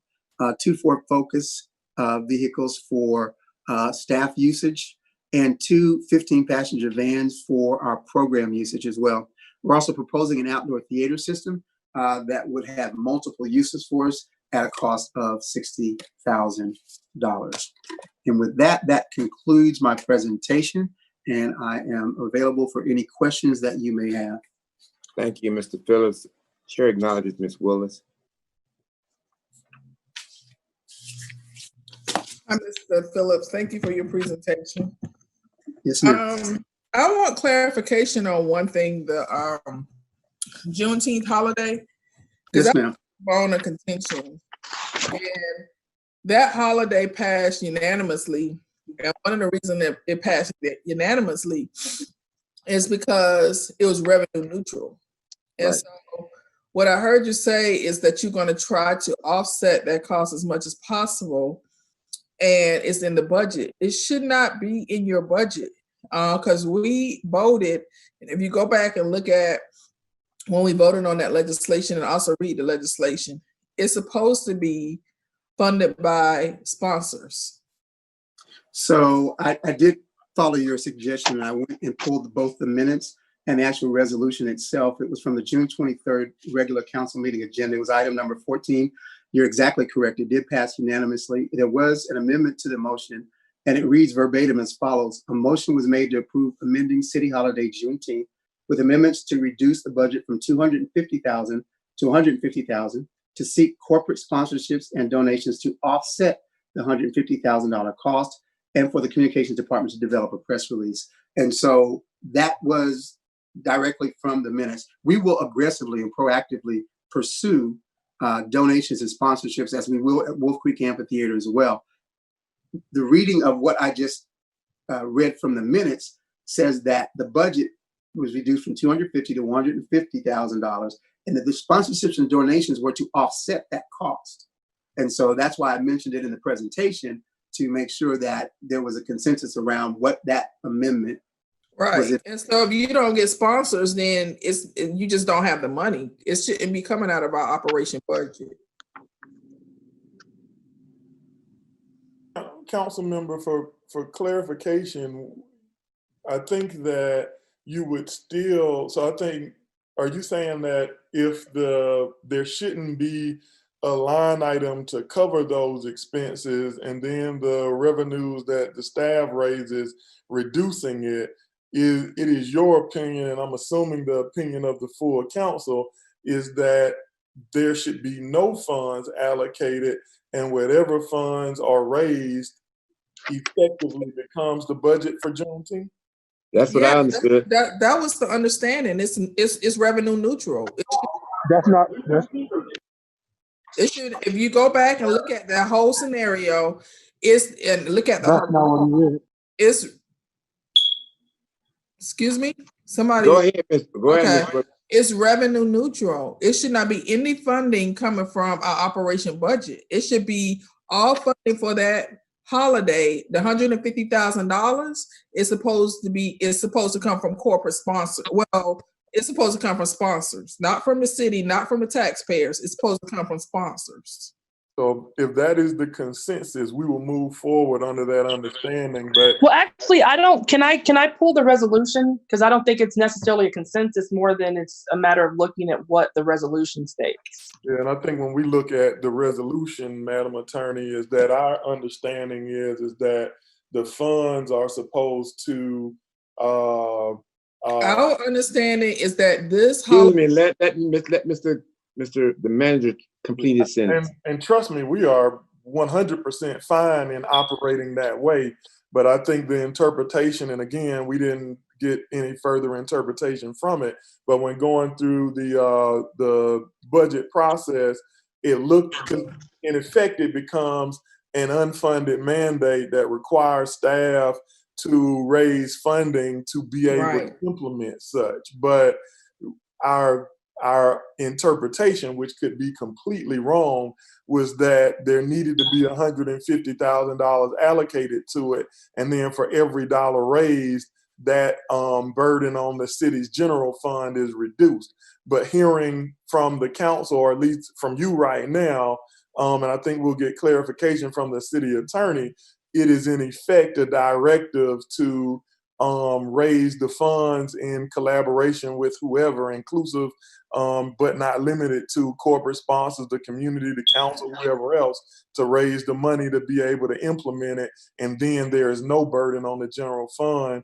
And if that is correct, there's no need to adjust the budget specifically to incorporate Juneteenth, which would actually be a relief to us. Yeah, so I have the resolution pulled up, and the way it was adopted, it says there's a subsection that says allocation, and it says the city annually shall allocate $150,000 in the proposed annual budget for commemoration of the holiday. Yeah. And then you have a second subsection, which is C, that gives the responsibility to the city communications department. No, not the communications department. It says The goal of the city council is to make the cost of the celebration revenue neutral by seeking community and corporate sponsors to offset the cost. So I will go back. I'm gonna go back because I think this legislation is not written properly. And the reason I said that is because I specifically remember this being a huge debate and the council voted that the $150,000 is supposed to be offset through corporate sponsors, and we are not. It's supposed to be revenue neutral to the city. So if it was written that way, it may not be written correctly. I would go back to that day and read and look at that tape and look at what we voted on. Okay. Understood. I think, Mayor, we do need some, I think all of us. Yeah, I'm gonna go back. Based on how it's written today, and just, I think that's why the staff perspective is based on how it's written. Mr. Phillips is bringing this to your attention as you're on the deliberation tapes. It was beyond difficult identifying those additional funds to add in. And so post-transmission, as promised, we're highlighting key areas in every department where there may need to be additional funding. And so currently, as written, there would need to be additional funding of $150,000 allocated to parks to be able to cover this until there are corporate funding or other forms of funding to be able to carry this out. And so he's just pointing that out as a part of the budget process. And I think the actual the legislative discussion is one that is amongst council, but we're prepared to carry it out once you collectively make a decision on that. Okay, and I hear you, Mr. Manager, but just a few words, and that is that it was, as being a part of that meeting, it was my understanding that it would be revenue neutral. I think had it been a different understanding, it would not have been a consensus, 100% consensus on it. I think if they knew that they had to pay any money, I don't think that would have happened. So just want to lay that on the table. And Mayor, I don't disagree with Mr. you. Mayor, can I be recognized? I'm in the queue. Excuse me, hold on. Yeah, man, I know you're in the queue, Mr. But hold up, excuse me. Let me make sure of something. Mr. Baker, are you saying you're in the queue? I still have No, I'm in the queue too. Hold it. I know who has the floor. I know who's supposed to come up next. I'm asking a question of Mr. Baker. No, sir, I don't have access. That's why I was asking. Okay. Are you want to speak? Yeah, you can put me in line. Okay. You can put Just me let in me line. run the meeting.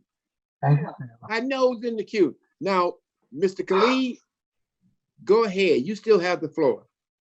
Well, Mr. Khalid doesn't have the floor. Miss Willis, I'm sorry. Go ahead, Miss Willis. So, Mayor, I would ask that we have the clerk go back and pull that tape, pull the minutes and send it to the entire council to read, because as I read the notes, even Dr. Catherine Rao, Councilmember Dr. Catherine Rao, it's understood that this legislation, that there were no funds and we were supposed to raise funds for Juneteenth. There should not have been any impact to our general fund. So that is my request, Mayor, of the clerk. Go back and pull that meeting and go back and pull those minutes and send it to the entire council to read, because I do believe this legislation was written wrong. My other follow-up question to Mr. Phillips is, Mr. Phillips, what happened to the screen on the green equipment? We put it in the budget last year and I did not see it this year. There was not money specifically earmarked for a purchase of a screen. We did have operating funds. We discussed it, but we did not have money specifically earmarked for that. And so this effort was to make sure that in this budget, we would set aside money specifically for that purpose.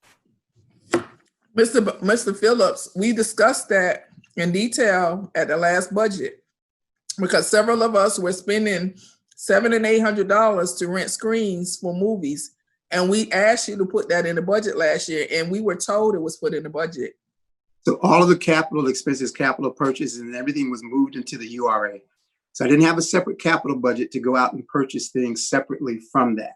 And so that process, that particular expenditure was not included in the current year budget. That's why I'm bringing it back to the table again so that if the will of the council is to specifically identify funding for that it can be included in the FY21 budget. Okay, I have another council member in the chat box saying they do remember that was moved to the URA. So why that was included, I'm not sure, because we Never seen it. committed to us. The other thing is the recreation department with the sports. Do you have in the budget for you all to take over the football programs for Welcome All and Creel Park this year? With the budget reductions that were necessary due to the pandemic, it is not currently funded in the budget.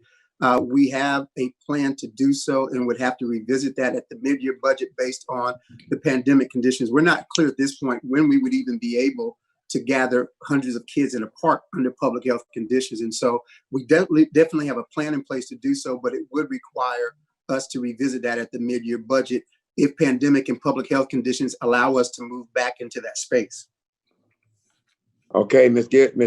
Willis, your time has expired. You can come back at a later time. At this time, the chair acknowledges Mr. Khalid. Hi, thank you. Thank you so much for that presentation. Just to piggyback off of Councilman Willis, I do remember we talked about moving that to the URA. I'm not sure if that's a URA expense. I know we had a problem last year where we were trying to move a bunch of stuff to the URA to make sure that we could get everything funded. And we went through like multiple budgets. But I had a question around the revenue generation or the profitability or whatever of Wolf Creek. Sure. If we are, I know right now that people are canceling concerts months in advance. I got a bunch of Ticketmaster cancellations in my phone. If we were not to have concerts or not able to use Wolf Creek for the first 3 months or the first 6 months of 2021, have you factored the revenues from Wolf Creek into your budget, or is it the case that like whatever we make on Wolf Creek, whatever profits we make will just be additional new profits that haven't been contemplated? No, we factored that into our planning because that we needed to do so in order to come up with a budget that I thought was feasible to present to the city manager and then to council. So typically in amphitheaters, you base your revenue projections on 50% capacity because every concert doesn't sell out. So what we did in this instance was we reduced that projection to 30% to allow for COVID-19 impact. I'm hopeful that if the pandemic conditions relieve, we'll be able to well exceed that. But this budget is conservatively constructed on that 30% projection, which is about 1,500 seats at a 5,000 seat amphitheater, because if we have to move forward with social distancing in place, the capacity of the facility would be greatly reduced. So if we were able to initially move back into operating the facility, it would likely require that we social distance for lawn seating, social distance for fixed seating, and it may not have the same capacity. So yes, we factor that into our budget projections for the initial year. Yeah, Mr. Phillips and Councilmember Khalid, it's probably important to note that based on both the current pandemic and the time frame for which we would actually acquire Wolf Creek, it is unlikely that there would be a full season of operations for that facility as well. As we talked to you guys in both public and private and very much at a high level, this facility runs very much like a business, which means it would be appropriate for an enterprise fund for it to be self-sustaining. And so whichever model we choose, and we're working through that process now, whether it's to procure the service and have someone actually carry it out on our behalf, or which is less likely that we are able to operate it internally through staff, the model would kind of determine that, and then the time frame of which we would complete repairs and upgrades to the facility and actually operate it would likely move those expenses as well as revenues into an enterprise fund that requires it to be self-sustaining. So these numbers are mostly a placeholder for the acquisition and general operation of Wolf Creek. So that context is necessary. Ms. Khalid, would you yield? Yes, sir. Okay, let me just, since we're talking about it, I thought the projection for Wolf Creek as I just saw it here, was way out of line. The other thing, I'm glad Mr. Donald brought up the issue of enterprise zone, because if it's gonna enterprise fund, if it's going to function the way that it should function, you got to have an enterprise fund instead of those proceeds going directly to your general fund. That has to happen. The other thing is, when you say you talk with a lot of personnel, and you say you talk with the former personnel at amphitheater, well, they have been successful since they had it. So I don't know what they could have brought to the table, but I just think that we also have to consider the enhancements that might be needed as we go forward into December or whenever we're going to do, Mr. Manager, that what's it going to cost us. But I think we're real top heavy on the budget as I saw it today. Thank you.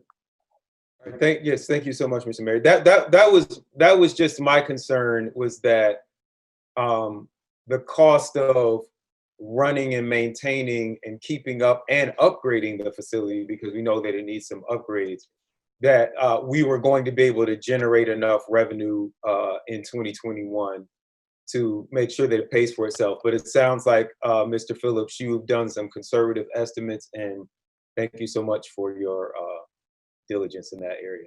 That's it. Okay. Thank you, sir. Ms. Gilliard? Wait, I'm sorry. I do have one. I'm sorry. I do have one last question, and this is probably more apropos for police, but I know that this department has moved around. But how many park rangers do we have, and are we going to be able to add? Maybe you don't want to say the number, but are we going to be able to add to our park rangers program? Yeah. We currently have 5 park rangers that are budgeted, and there is not funding to add additional park rangers in this current budget. Thank you. Okay. Ms. Gilliard, go right ahead. 2 things. I do not remember us having a conversation about funding the amphitheater in the URA. And the reason why, one of the main reasons why I don't, is because how the URA budget, just kept changing and kept growing, and how district specific it is. So that's number one. Number 2, I think when we get our packets for the agenda, whatever meetings we're going to have, and the ordinances and resolutions are in there. So the ordinance for was in the agenda for June 10th, which I consider to be a significant holiday, but nevertheless. And if the ordinance clearly states that it was going to be funded by the city, but then we would be reimbursed, and we voted on it, and it's really going to be, I think, important to find out how we voted on it, then I really don't see what the problem is. If we are really clear that we can go after, and obviously whoever put that statement in there must have really felt that we could go after some funding in order to relieve it out of the city budget. So I don't see what the issue is. I really don't. Well, one of the issues I feel from my personal perspective, Ms. Gilliard, is that if it's supposed to be a self-sufficient, I can take $150,000 and get 2 or 3 police officers. But guess what? No, but Mr. Mayor, did anyone say that it is solely supposed to be self-sufficient? Yeah, that's what I'm not getting. No, I'm not arguing that point. Yes. Yes. Well, okay. I just don't recall that, Right. And I would need to have something that proves to me that that's what it really is, rather than just saying it. I agree with you. I'm not arguing that point. I'm just saying if it is self-sufficient, that's what I would like to see that money go to. Okay. All right. Okay. Next item. Madam I Clerk? believe Councilmember Baker wanted to speak. Oh, Mr. Baker, I'm sorry, I did write you down. Go right ahead.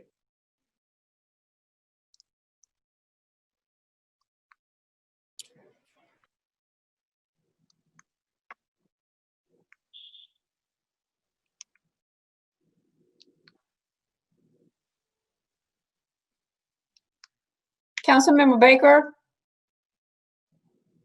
Where is he?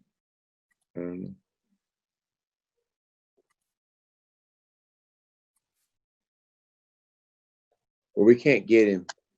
Uh, I think he's trying to unmute. If you give Oh, him, he's trying to unmute? I think that's what it looks like.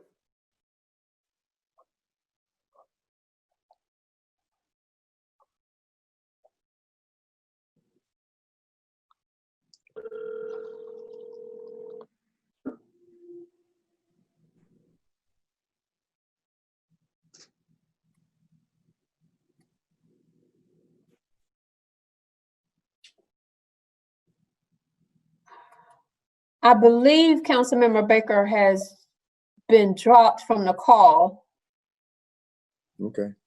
so I don't see him, and I haven't gotten a message that he's trying to get back in. All right, let's move forward. That ends the agenda for the day. Mr. Manager? Yes, sir. I just want to propose is this, because of time restraints, I know that they didn't get a second motion on the millage rate because people wanted to get some more information. I guess that if they get the rest of the information will come in our meeting on Wednesday. Am I correct?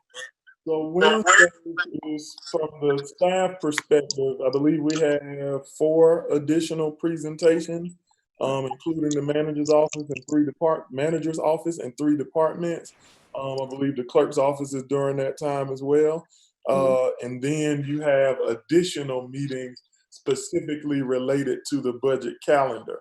So if the budget calendar is to be changed and updated, then it would take a motion of the council, and I would defer to the city treasurer and the city attorney to, if there is an interest to do so, to walk you through how to do that. And I apologize. Well, my concern was, is like Mr. Baker suggested, he wanted to hear everything before he make a decision about it, but we won't be hearing everything until Wednesday evening. Am I correct? That's what everybody would conclude, all of the departments.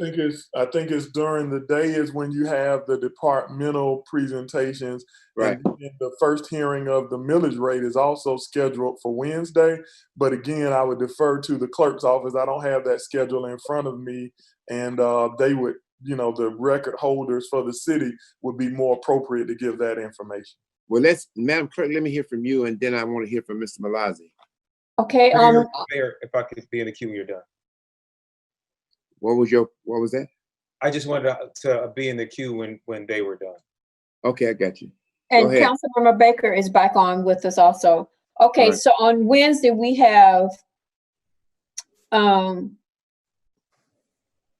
department heads presentations at 11. We have the first reading of the millage rate at 10 o'clock, and the remainder of the department head budget presentations after that. That's that morning, and then Wednesday evening will be work session and the second millage rate hearing. Okay. Mr. Malazzi? Yes, Mayor. If in fact there's an interest in changing that millage rate, do we have the time after we've heard everybody's presentation? Do we have time? It will be too late for us, and we will have had already 2 public hearings that we are intending to cancel because we want to re-advertise and move from half a mil to 1 mil. We will need to be working with the county. So between now and Wednesday, we should be working with the county to tell them we have canceled and we are going to re-advertise and work with our publishing company that on Thursday we have to submit for them to publish next week. Okay, Mr. Khalid, go right ahead. You have the floor. Voted on it. Mr. Khalid. No, I hear you. So it sounds like if we're going to do it, then we probably need to go ahead and do it in this meeting so that we can give enough notice for the millage, for the rate increases.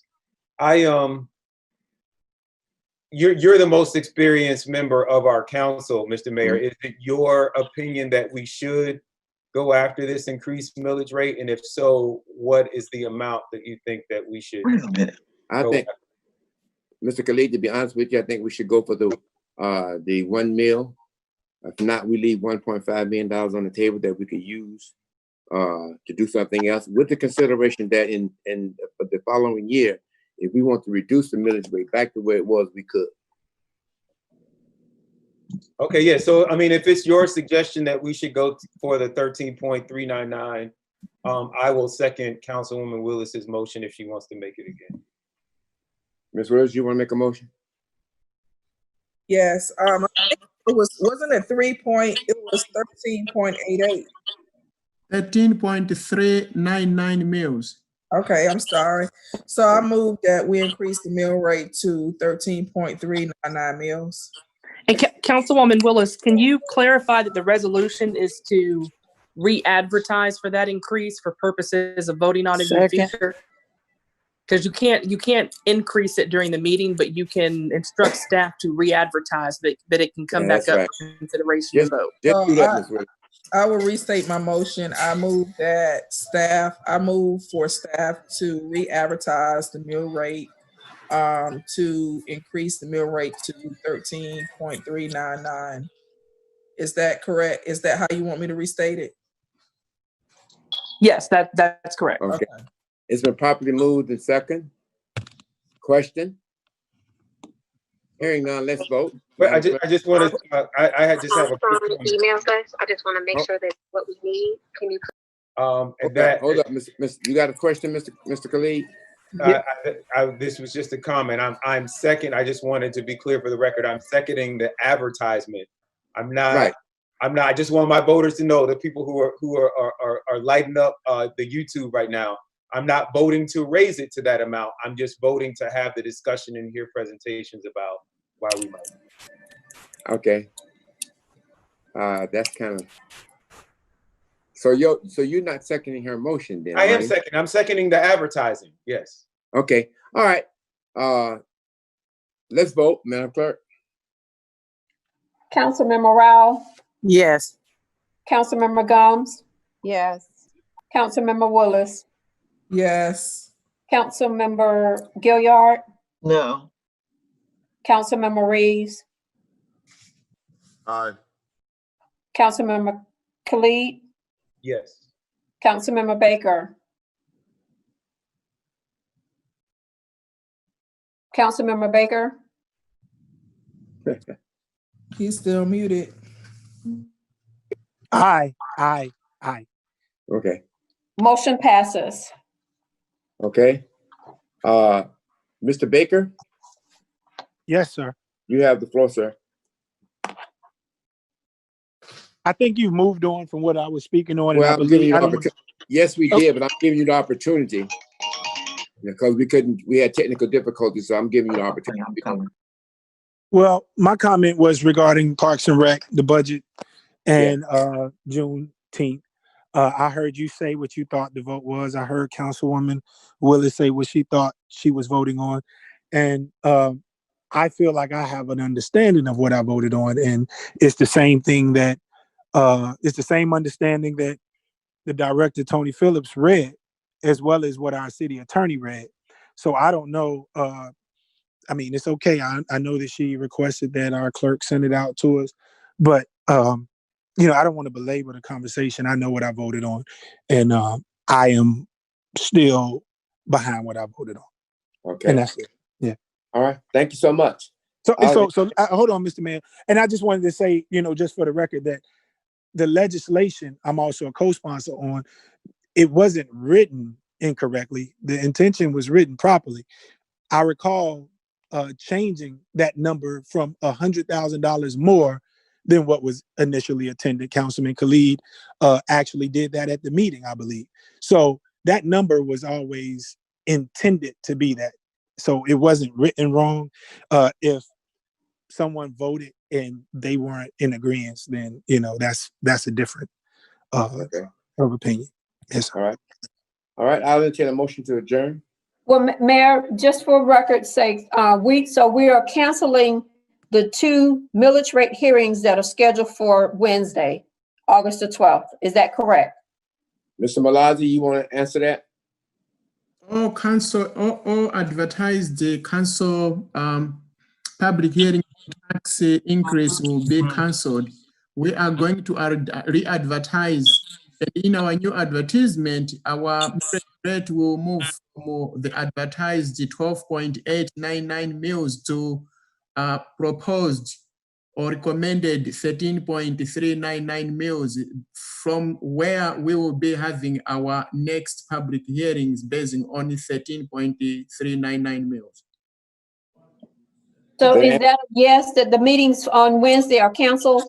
Yes, all meetings to do with the millage rate will be canceled. Thank you. All right, I entertain. I have a Yeah, question. go ahead. So if we re-advertise today, is that not enough notice to have the meetings for the days that we have scheduled? So we are going to rework. We should be back to you. Who advise you? So as soon as this meeting, I'll sit down with the staff. We'll go to Fulton County and walk us through, because we always walk backwards. If you have seen what I sent you, instead of adopting the millage rate on the 19th of August, it will not be 26th August.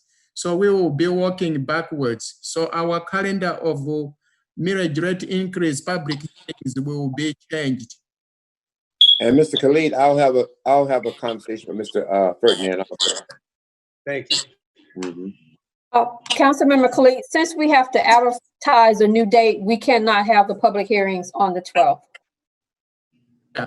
So those meetings, 10th is canceled, 10 o'clock is canceled. Then we have another public hearing at 10 o'clock, is 7 o'clock is also canceled. Then we have on the 19th of August at 10 o'clock, that one is also canceled.